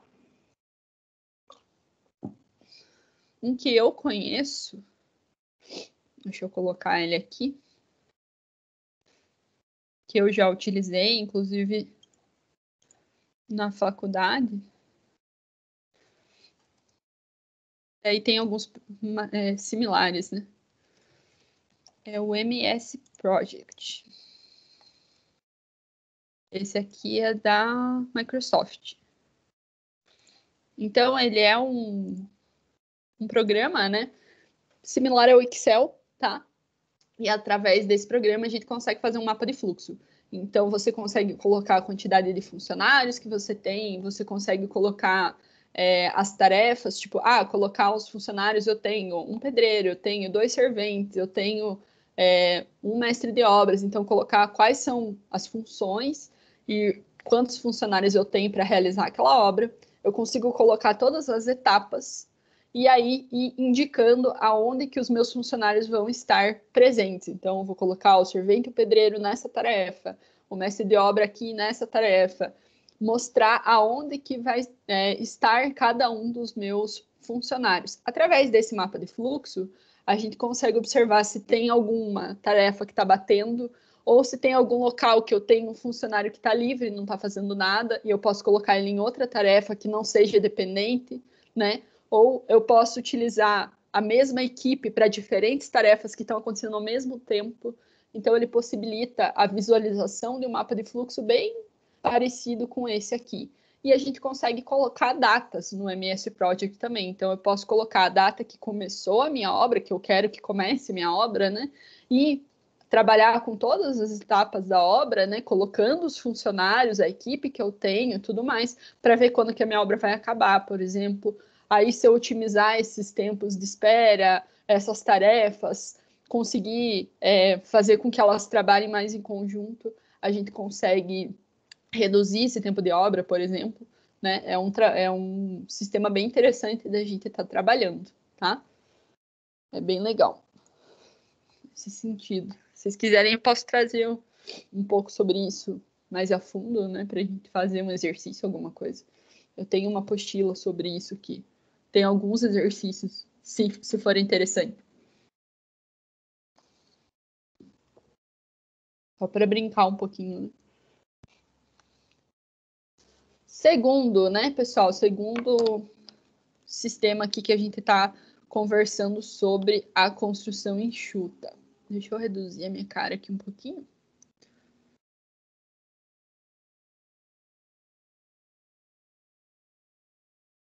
Aí. Jóia. Segundo, necessidade do cliente para valorizar o produto. Então, eu já conversei com alguns de vocês quando eu dei a matéria de tecnologia das construções 1, não foi todo mundo que teve comigo, né? mas vocês já tiveram, acho que a maioria essa matéria, quem não teve ainda vai ver um pouco sobre isso, mas é analisar o que o cliente quer daquele produto, quais são as necessidades dele, ele vai ser o usuário final, então entender o que o cliente quer, fazer essas conversas, né, ter esse processo é muito importante, e isso vai fazer com que eu tenha uma qualidade mais próxima do que o meu cliente quer lá no final. Então, entender como que eu vou trazer essas funcionalidades para o meu cliente, como que eu vou deixar o local mais interessante para ele, que vai ser sim o usuário final, né? Então, pensar nesse perfil do cliente, fazer essas primeiras conversas antes da gente entrar em projeto em si e gastar um tempo nessa modificação de projeto, né? Conversando ali sobre as necessidades dentro do que for possível. E também, por exemplo, utilizar materiais que sejam mais próximos do que ele quer, mesmo que não esteja disponível, mas o que eu posso trazer que pode substituir isso, o que ele está buscando na certificação, né? Como que eu posso trazer esses objetivos aí finais. Ou se a gente pensa, né, por exemplo, nesses condomínios que a gente vê saindo aqui em Ponta Grossa, né, em grande volume, como que eu quero que o perfil do cliente seja? O perfil da pessoa que vai morar nesse condomínio, o perfil da pessoa que vai comprar esse apartamento, né? Como que a gente espera que essa pessoa se comporte dentro da residência, o que ela queria, né? Gostaria de ter dentro da residência, né? Então, pensar nesse sentido, tá? E um dos desafios que eu acho bem interessante de vocês trazerem dentro da carreira profissional de vocês, e é uma coisa que eu tento fazer, principalmente quando a gente está em aula, assim, é se colocar no lugar da pessoa que vai estar ali. Então, se fosse a tua casa, você faria desse jeito? Se fosse você que fosse morar naquele quarto, você queria só uma tomada? Ou talvez 3? Talvez você fosse querer ter uma tomada do lado da cama. Se você tivesse naquela edificação, talvez, né, no teu perfil de comprador, você gostaria de uma sacada com churrasqueira, você gostaria de um local de lazer. Então, se colocar no local, tá? Acho que é bem essencial isso e realmente ajuda muito, mesmo quando a gente não conhece, né, o local e tudo mais. Esse exercício é bem interessante para vocês fazerem aí em qualquer tipo de situação. É uma das coisas que eu tento fazer quando eu estou montando aula. Tá, quando eu estava estudando, quando eu tô de aluna ali, o que eu quero entender, o que para mim fica mais fácil, ou como que eu posso deixar isso aqui um pouco mais fácil, né? Como que eu conseguiria entender se fosse eu que estivesse vendo isso pela primeira vez, né? Então, tentar trazer esse tipo de exercício aí faz bastante diferença, tá? Principalmente quando é concreto armado, né, galera? Fundações, essas matérias legais aí que a gente tem. E aí, no terceiro aqui, né, eu trouxe umas imagens bem chocantes e que são bem comuns para a gente realmente olhar, né, bater o olho e falar, eita, e não deixar acontecer. Né? Então, reduzir a variabilidade. Quando a gente fala dessas construções mais enxutas, um dos objetivos principais é que a gente tenha redução de erros, redução de problemas, redução de imprevistos. Então, que a gente consiga ter uma visualização maior e evite situações que são extremas, situações que a gente não consegue resolver sem desperdiçar material, sem modificar a estrutura, sem gastar um dinheiro absurdo. Então, tentar não chegar nesse tipo de situação excessiva, tá? E aí começa, né, lá nos planejamentos para que a gente consiga reduzir a variabilidade, tem uma compatibilização de projetos para que não precise fazer esse tipo de situação, tá? Reduzir esse tipo de erro, tá? Então, reduzir os erros do processo, reduzir a necessidade de retrabalhos, tá? Para que aquilo que já foi feito não tenha que ser feito de novo. Então, pensar nas etapas para que tudo seja executado quando precisar ser executado, né? E não para que uma coisa seja executada, agora está finalizado. Não, vai ter que abrir para arrumar, para colocar a parte elétrica, para colocar a parte hidráulica. Então, fazer um negócio mais pensado, né? Com mais cuidado, tá? e, claro, aumentar a uniformização. Então, é o que a gente está falando lá das peças pré-fabricadas, trazer isso para as outras peças também. Então, trazer uma uniformização de materiais que estão sendo utilizados para a confecção ali da estrutura, né? A parte de argamassa, qual é o tipo de assentamento, como que está sendo realizado, quais são os revestimentos que estão sendo utilizados, como que eles estão sendo aplicados. Então, tentar manter uma padronização cada vez maior. Isso vai facilitar bastante, desde o processo de compra, né, até a realização dessas etapas finais aí, né, também, tá?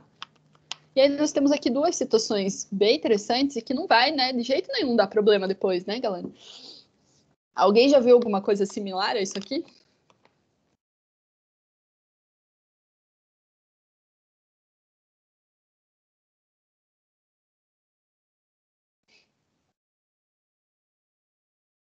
Alguém conhece algum caso pior?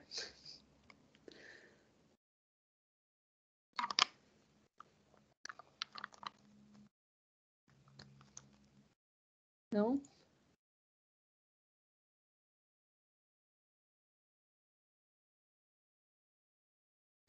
Gente, essa parte de planejamento, né, da gente fazer esse cuidado para chegar numa obra que não tem esse tipo de problema, que a gente não precise fazer, por exemplo, um corte da estrutura, né, que é o que a gente está vendo aqui, e isso sim vai acarretar numa deformação excessiva, vai gerar fissuração que vai aparecer no revestimento, vai trazer problemas que vão ficar bem visíveis para o usuário, né?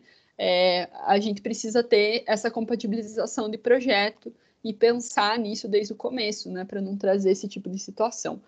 Uma das coisas que eu queria comentar com vocês, acho que cabe aqui, eu não sei se vocês viram, mas deem uma procurada na matéria, eu vou até mandar no grupo ali, hoje é dia 24, ontem era domingo, e ontem teve uma queda de um reservatório na cidade de Diadema, em Minas Gerais. Então, era uma obra onde eles estavam tentando demolir alguns reservatórios, né, de concreto armado, bem robustos e tal, que abasteciam a cidade e que não abastecem mais há muito tempo. E eles queriam retirar esses reservatórios para conseguir utilizar o terreno, né, porque é um terreno da prefeitura e tudo mais. E essa obra de demolição, ela estava parada, tá? Por causa da pandemia e tudo mais, ela ficou estacionada. E ontem ela voltou ativa, sem alvará de execução, tá? Então não tinha a documentação correta para que essa obra fosse iniciada, não tinha uma preparação do entorno para que esse reservatório fosse demolido, não tinha um processo, né, de cuidado ali com a vizinhança e com as próprias construções da vizinhança. Era um reservatório cilíndrico, tá? Então, o que aconteceu? Eles começaram a demolir uma parte, que era a parte da frente, e o reservatório tombou, tá? Então, ele tombou e ele rolou para baixo. Embaixo tinha um condomínio e ele parou e ele amassou em torno de 3 carros. Amassou igual papel. Foi um vídeo bizarro, tá? De assistir. Tá, Evandro? Pode ir. Eu recebi esses vídeos, professor. Se quiser, depois eu posso mandar no WhatsApp, só que eu não tô conseguindo acessar o grupo, tá? Ah, sim. Manda, não tá conseguindo acessar o grupo do WhatsApp? Não. Eu te mando eles aqui, os vídeos. Aham. Manda no... Peraí. Se quiser me mandar ali no privado. Eu tenho a matéria aqui também, eu vou mandar ali para vocês. É um negócio assustador, gente. E o que é o problema? É falta de planejamento, tá? Então, esse tipo de situação, né, não pode ser feito de maneira leviana. É uma estrutura de concreto armado, super robusta e tudo mais. Então, tem que ter um cuidado para que isso seja feito, tá? Tem que ter um planejamento para que isso aconteça. E aí, vocês, como engenheiros, né, que estão para se formar aí, tem que pensar nesse tipo de situação. O que aconteceu? A engenheira que é responsável, ela foi levada para a delegacia para prestar esclarecimentos, né? Então, eu não sei qual que vai ser o processo aí que vai acontecer, mas provavelmente ela vai ter um processo judicial que vai estar ocorrendo com ela, né, por causa disso aí, porque tinha muita irregularidade para que essa obra estivesse acontecendo e por uma bênção do destino não chegou a machucar ninguém, né? Mas poderia, né? E aí a vida não volta. Então a gente não pode fazer as coisas de maneira leviana. E isso sim é falta de planejamento. Então tem que pensar muito, né, nesse tipo de situação, tá? Convido a todos para olhar um pouquinho mais sobre isso, ver o que aconteceu, porque realmente foi um negócio, né, bem complicado aí. Tá? E aí, no 4, né, a gente está entrando aqui, então, nesses tópicos falando da construção enxuta, a gente fala um pouco da redução no tempo de ciclo. Então, também reforçando o que a gente está conversando desde o começo, tá? Tentar reduzir o tempo das etapas, tentar fazer com que elas aconteçam de uma maneira mais produtiva, ter um acompanhamento mais rigoroso para que a gente tenha uma produtividade elevada, então, para que isso aconteça da melhor forma, mas aconteça, né, de uma maneira com qualidade, né, que ela não aconteça de maneira rápida só por ser rápida, mas rápida e com qualidade. Então, ter o controle rigoroso em relação a isso, né, conseguir gerir os erros que, consequentemente, vão aparecer, né, dentro do dia a dia da obra, tá? E ainda, claro, reduzir essa dependência das etapas. Então, fazer com que elas consigam acontecer de maneira... consigam acontecer em conjunto, né, em paralelo ali, acontecer ao mesmo tempo, tá? Então, tentar reduzir esse tipo de processo. Deixa eu... aqui.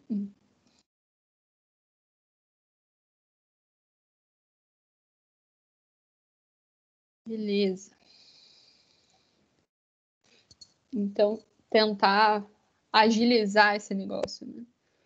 Deixa eu vir para a próxima. Aí, pessoal, a gente entra na parte 5. Prometo que está acabando. Opa, só um segundo. Aqui. Eu ainda estou pegando jeito aqui, gente. Faz um tempo, né? Tô enferrujada no negócio. Tinha que ver hoje cedo como foi. Foi uma loucura. Agora tá um pouco melhor. Simplificar os processos. Então, tentar utilizar elementos que sejam mais industrializados, que já estejam prontos, e utilizar produtos que tenham uma tecnologia agregada. Então, produtos diferenciados, né, em relação ao que é vendido comercialmente, testar essas novas tecnologias que prometem, sim, uma maior produtividade. Então, claro, a gente tem que ter um treinamento, tem que ter um cuidado, tem que conhecer o material antes de aplicar ele em larga escala, mas não tem por que a gente não testar, né? Então, fazer algumas escolhas para ver o que é interessante para a gente dentro daquela obra, o que pode ser utilizado, né, quando a gente precisa de uma situação assim, para trazer uma construção um pouco mais enxuta e um pouco mais rápida, gerar uma produtividade diferente de uma obra convencional. Então, cada vez mais esses conceitos de utilizar um material com tecnologia diferenciada aí vem surgindo, né? Os exemplos mais clássicos aí que a gente tem são os concretos e as argamassas que são produzidos em indústria, né? Então, os usinados aí, eles são materiais que têm uma composição um pouco diferenciada para conseguir chegar na consistência interessante quando a gente está na obra, e quando a gente utiliza eles, a gente consegue otimizar processos de confecção e tudo mais, não precisa ter aquela produção ali em canteiro, não gera todo aquele erro humano, aquele desperdício mesmo de material que pode estar acontecendo. Fala-se que quando a gente produz um concreto dentro de obra, em torno de 15% do material que é produzido é desperdiçado, é jogado fora. Então, é uma quantidade bem grande, né, de material que vai para longe. Por isso que cada vez mais os concretos usinados, aí, as argamassas usinadas estão sendo utilizadas. Tá? E aí, flexibilidade no produto final. Tá? Nessa etapa aqui, a gente fala de reutilizar a mão de obra. Então, fazer com que a minha mão de obra ela seja versátil, tá? Então, que a gente consiga utilizar a equipe de várias formas e que ela consiga produzir diferentes etapas dentro da minha construção, beleza? É mais ou menos assim o que todos nós fazemos no nosso dia a dia de trabalho, né? Eu acredito que todas as empresas, né, quando a gente entra e inicia um trabalho, ela fala, sua função vai ser essa. Tá. E aí começa a surgir demanda e você precisa vencer, certo? A ideia da construção enxuta é exatamente essa, que a gente consiga utilizar o funcionário para que ele consiga produzir em diferentes áreas com a mesma qualidade, claro, com uma qualidade interessante, né, dentro de obra, mas que ele consiga fazer em diferentes etapas, né, de uma maneira interessante para que os processos sejam agilizados.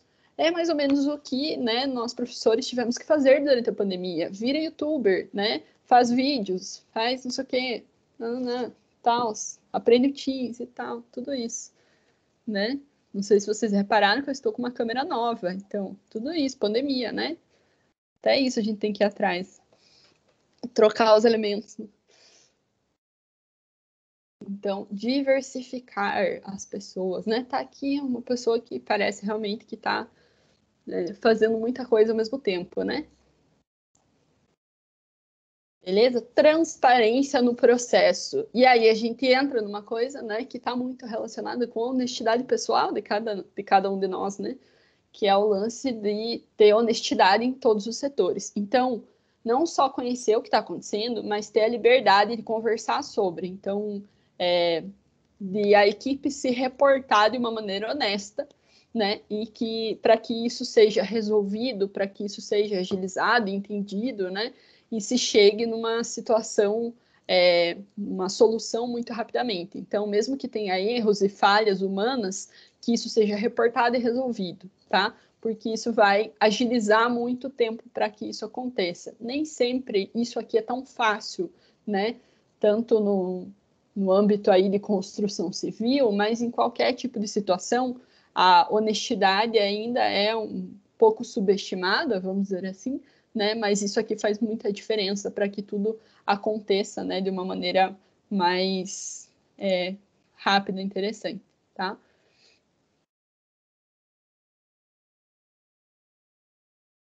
Ó, já acharam lá o slide, né, de hoje. É isso aí.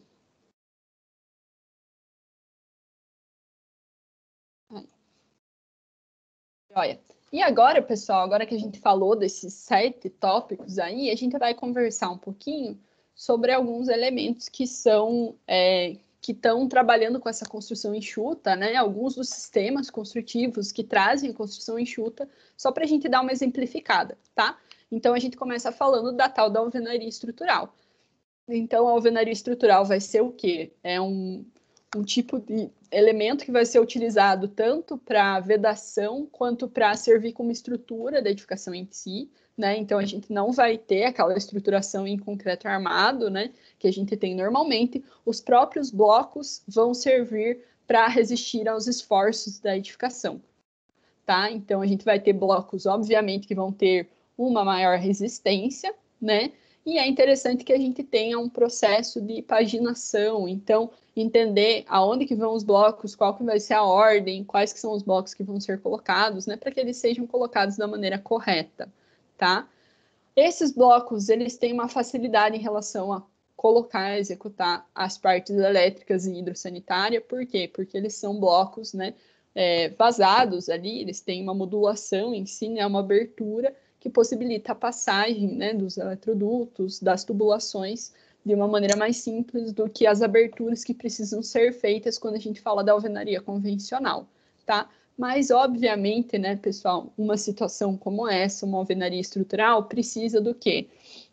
Da parte mais essencial para que isso realmente aconteça, para que as resistências, né, sejam recebidas da maneira correta, para que a gente tenha uma obra que trabalhe com qualidade, né? Não só executar um sistema diferente, mas que ele realmente funcione, tá? E que ele não acabe dando mais problema do que um sistema convencional. Então, necessita de uma mão de obra qualificada, tá?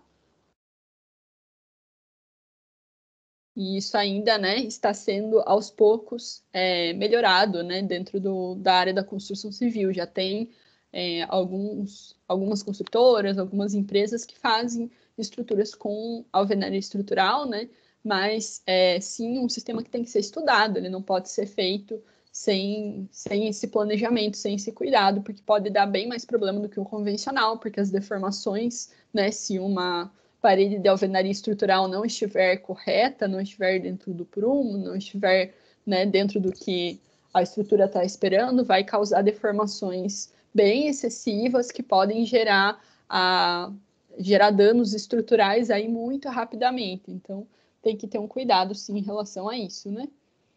Ah, tá aqui. As fotinhos, eu só repeti. Era para eu ter deixado essa. Depois eu deleto, viu? Vocês são o primeiro, já na quarta-feira não vai ter esse problema.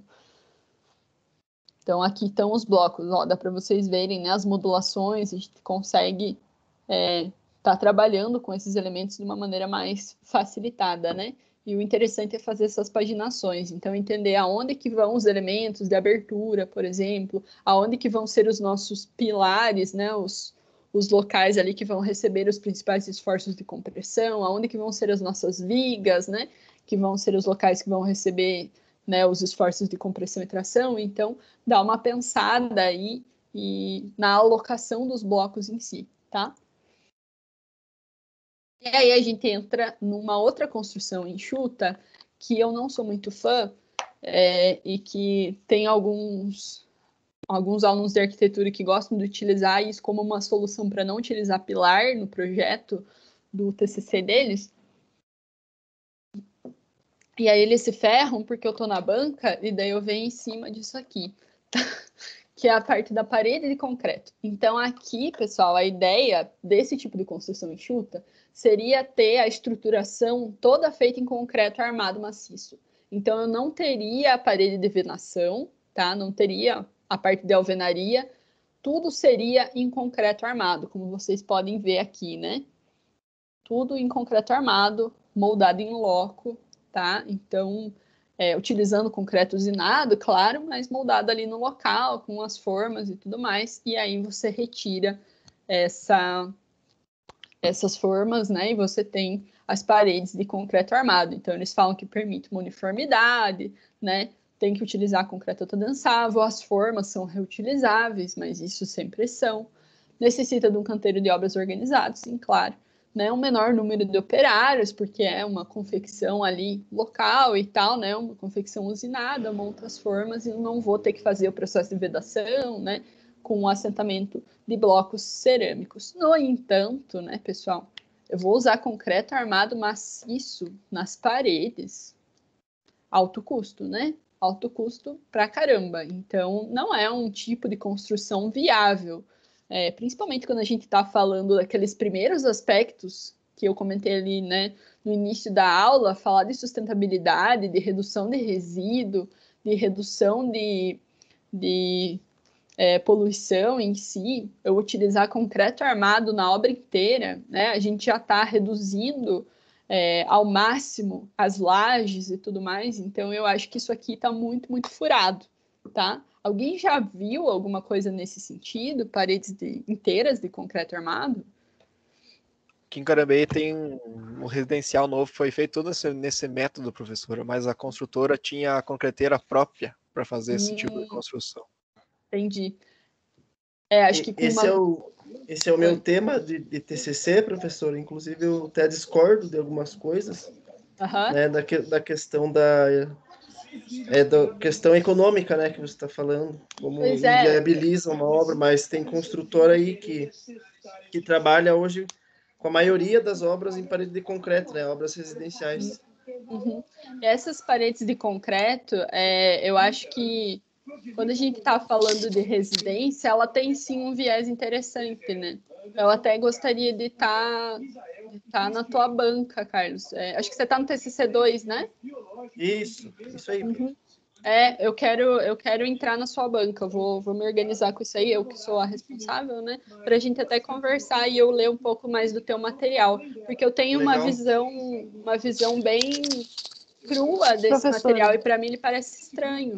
E o tema do meu TCC é exatamente mostrar que é viável esse tipo de construção. Professora. Gostei. Oi. E eu estou fazendo em EPS. Em EPS? Isso, também é do meu TCC. As paredes de concreto também? Como que é? Não, EPS é o isopor. O isopor, mas utilizando como? Ele é o isopor, ele vem com a malha de ferro e mais daí sim você só faz o reboco. Entendi. Então o isolamento dele vai ser em EPS.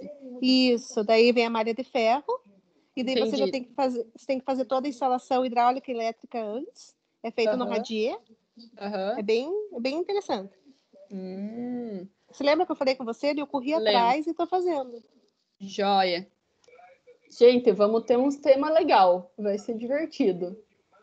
Eu gosto bastante desse tema. O que eu tive muito problema com essa parte de parede de concreto é que, para mim, quando eu tive contato com ela, não em obra, né, mas dentro da universidade, assim, eu vi alunos usando isso como uma muleta. Então, eu não gostei dela nesse sentido, assim, de tipo, porque uma das coisas que o pessoal da arquitetura precisa fazer é colocar os pilares, locar os pilares dentro do projeto, né?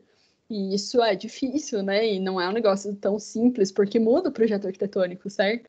E aí, não, mas eu vou fazer tudo de parede de concreto armado. Mas é uma construção gigantesca, é uma construção pública, né? Aí a gente já começa a pensar nesse lance da viabilidade, mas eu entendo o que o Carlos está falando. Acho que quando a gente fala de obras residenciais, né, já tem um outro viés aí que é bem interessante para que esse sistema seja utilizado de outra forma, né, de uma maneira que seja assim mais viável. O que eu gosto muito de vocês estarem trazendo, principalmente nesses TCCs, é trazer esse viés do concreto armado, porque uma das coisas que a gente conversa em outras matérias e acaba gerando muita confusão nos alunos quando eles estão fechando o curso, é essa relação do concreto armado com outros sistemas construtivos. A gente teve a impressão entre os professores que tiveram dentro das bancas de TCC no semestre passado, que muitos alunos não eliminavam o concreto armado, tipo, esse aqui vai ser bem melhor, mas não que o concreto armado não seja um sistema construtivo bom. Ele é um sistema construtivo muito bom, por isso que a gente ainda utiliza tanto no Brasil. Ele não vai ser substituído tão facilmente, né?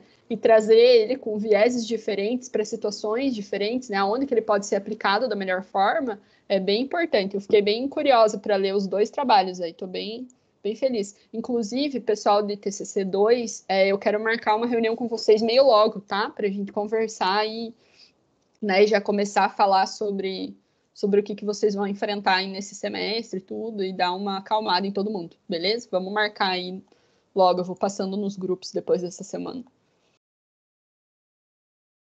E aí, galera, eu trouxe mais uma aqui, deixa eu ver.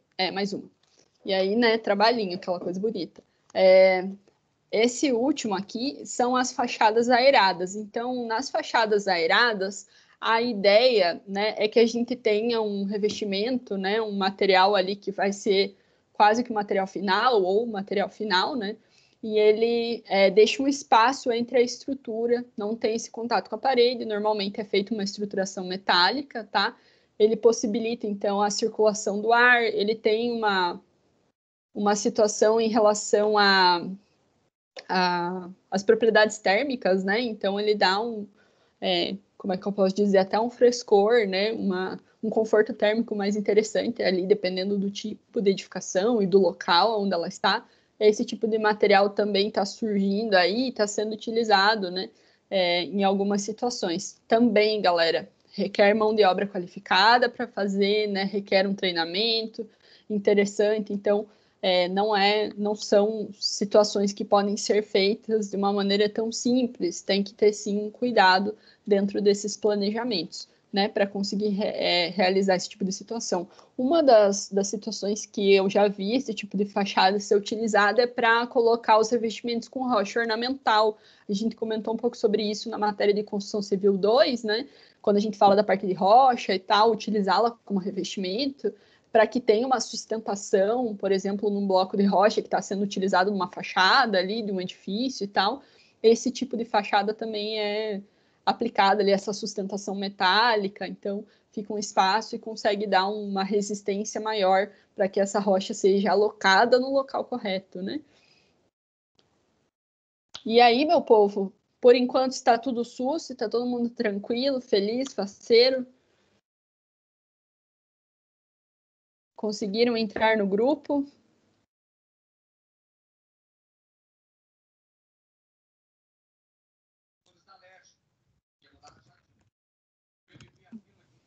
bem de boa.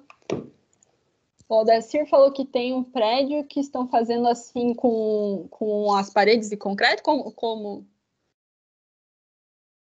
que estão fazendo?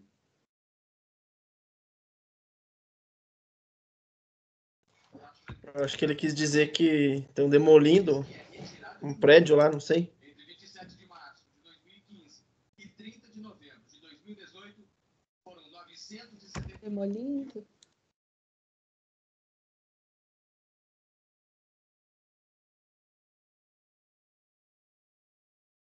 As paredes são de concreto. Isso que eu queria entender, a parte de edifício mesmo, né, também, como que funciona. Carlos, eu queria te perguntar como que é esse sistema residencial? Ele é moldado em loco? Moldado em loco, professor. Moldado em loco, então é bem esse sistema aqui mesmo. Isso, com forma de metal mesmo, metálica. Nossa, o sistema é bem diferente. Professora. Uma forma aí que permite 400 reutilizações, né? Permite bastante, né? Nossa. Oi. E também nessa que eu vou fazer da EPS, ele pode ser erguido 6 andares. 6 andares. 6 andares. Nossa, isso é bem jóia. É que, na verdade, o que acontece, né? Como o concreto armado ele vai estar solicitado basicamente a compressão, né? A resistência dele vai ser muito bem utilizada, né? Vai ser tranquilo. E o EPS vai entrar realmente só para fazer o isolamento, né? E reduzir um pouco a quantidade de material. Eu descobri quem estava construindo aqui em Ponta Grossa, né? E eu fui ver as obras. Então, só que eu não posso pôr no TCC, né? Mas eu não posso. A minha tutora disse que eu não posso colocar coisas que são engenheiros ajudando. Sim. Então, daí eu peguei, vi as obras, nossa, muito interessante, muito rápido, a construção limpa. Que joia. Interessante mesmo. Não, esses aspectos, né? Tem um motivo específico para não poder utilizar o estudo de caso? Então, não. É que, na verdade, é assim, o que acontece é que pelo sistema do TCC que está sendo colocado para vocês, ele compõe um tipo de pesquisa onde o estudo de caso não entra. Então, ele é uma revisão bibliográfica. E aí, o estudo de caso não entra aqui. Por isso que vocês acabam não podendo utilizar, né, situações específicas e tal.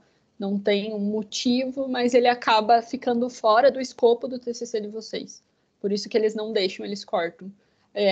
O que eu entendo, né, como professora que estou orientando alguns aí de vocês, né, estou com a matéria, é que eles querem que o TCC de vocês seja mais passível de comparação de conhecimento em si.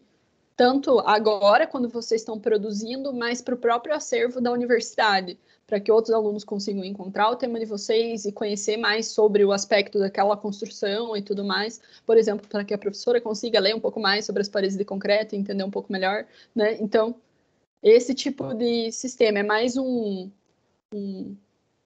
distribuição de conhecimento do que falar de uma obra específica. Entendi. Entendeu? É mais nesse sentido, assim, que acaba, claro, ficando um pouco diferente, né? Mas é um objetivo de pesquisa mesmo, né? Tem muito relacionado a isso, assim. Até para vocês irem para um viés diferente, trazer informações novas e tudo mais, que possibilitam, né, que vocês façam pesquisas fora do que a gente apresenta em sala, consigam chegar em outros tipos de temas. Galera, então, em relação à teoria, o que eu tinha para passar para vocês hoje era isso. E aí, o que eu vou passar agora é um trabalhinho bem tranquilo, bem feliz, bem faceiro, tá? Que é este trabalho aqui. Mini trabalho. E eu vou mudar uma coisa. Vamos lá. Nós estamos em muitos alunos, certo? Muitos. Eu vou facilitar uma coisa aqui para vocês. Para vocês ficarem já mais felizes. Pode ser em duplas, tá? O que é a ideia, galera? A ideia a gente, né, já é realmente a gente conseguir fechar um pouco o pensamento sobre o que nós conversamos hoje, tá? Então, para que vocês analisem um pouco, né, pensem um pouco e cheguem em uma resposta. Você é o responsável, ou vocês, se forem fazer em dupla, pelo planejamento e construção de uma residência térrea de 160 metros quadrados em uma área rural, com distância de 17,5 quilômetros do centro urbano mais próximo. Qual método construtivo você recomendaria para o cliente e por quê? O que eu quero nesse tipo de pergunta? Eu quero que vocês utilizem o conhecimento de vocês, pessoal, o conhecimento que vocês tiveram nessa matéria aqui hoje, né? E também nas outras matérias que vocês já vêm vendo dentro do curso, para fazer uma resposta simples. Ah, eu acho que eu escolheria o método tal, porque ele é interessante por causa disso, porque ele vai ser assim, assim, assado. Eu não quero resposta pronta de blog sobre, por exemplo, steel frame. O steel frame é um sistema assim, assim.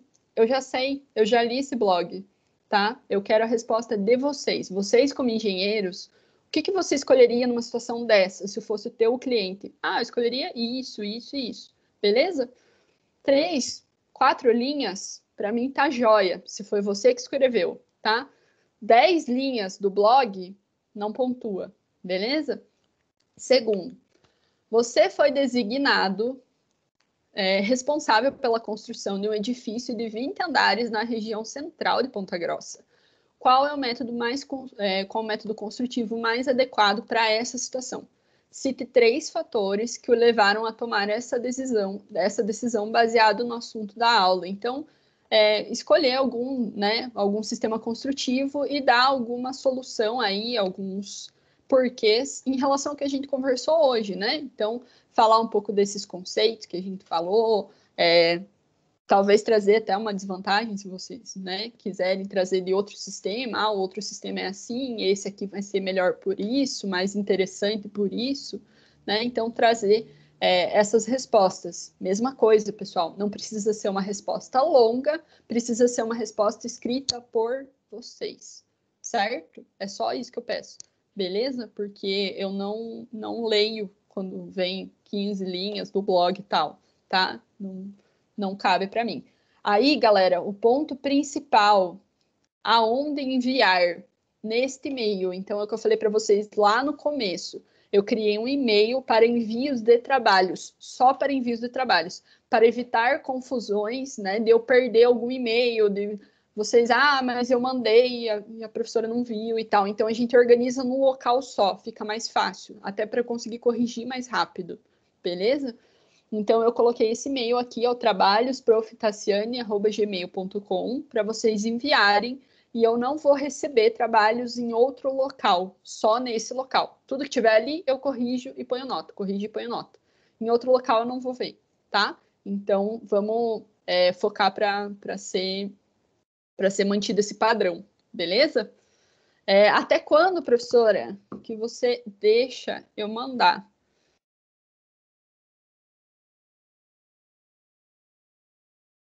Até quando? Vamos por até o dia 31, pode ser? Então, são 2 perguntas, tá? Bem fáceis, bem tranquilas para vocês, só para a gente começar a brincar. Beleza? Então, para a gente... Professora, por que você não faz para a próxima aula, para ficar igual como era antes? Mas senão até a próxima esquecendo. aula. Então, dia 31 é a próxima. Então beleza. Tô perdidona. Não. Em dia não dá, a gente tem que falar segunda. Isso. Tá, acho que a minha câmera caiu, peraí. Só um pouquinho. A minha câmera caiu. Eu já volto. Peraí. Chegando no final, né? Deixa eu ver.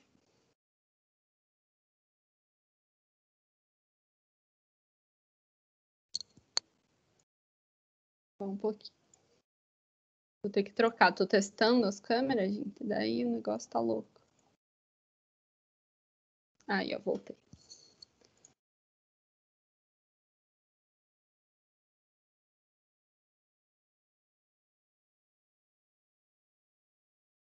Uhum.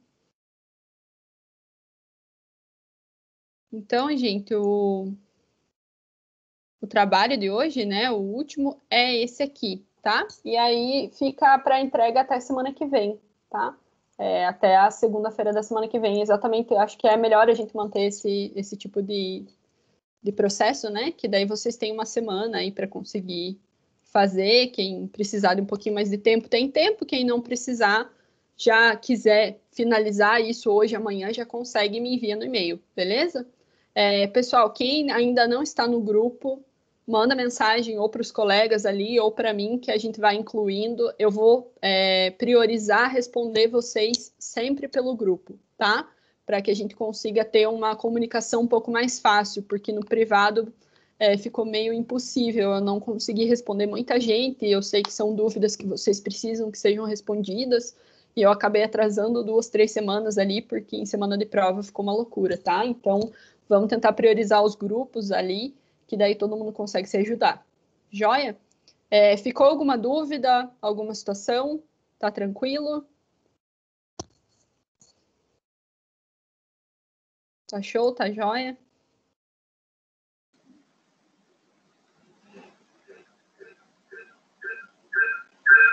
Tá tranquilo, professor. Tranquilo?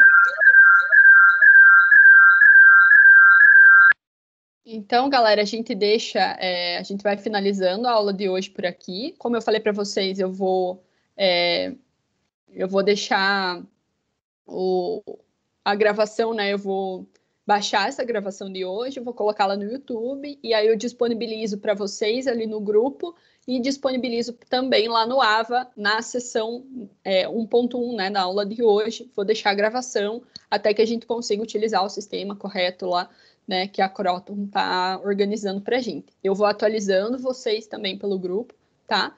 E se vocês tiverem alguma dúvida, né, a gente vai conversando por ali, tá?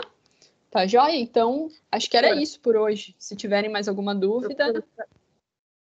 Professora, você vai mandar daí essa aula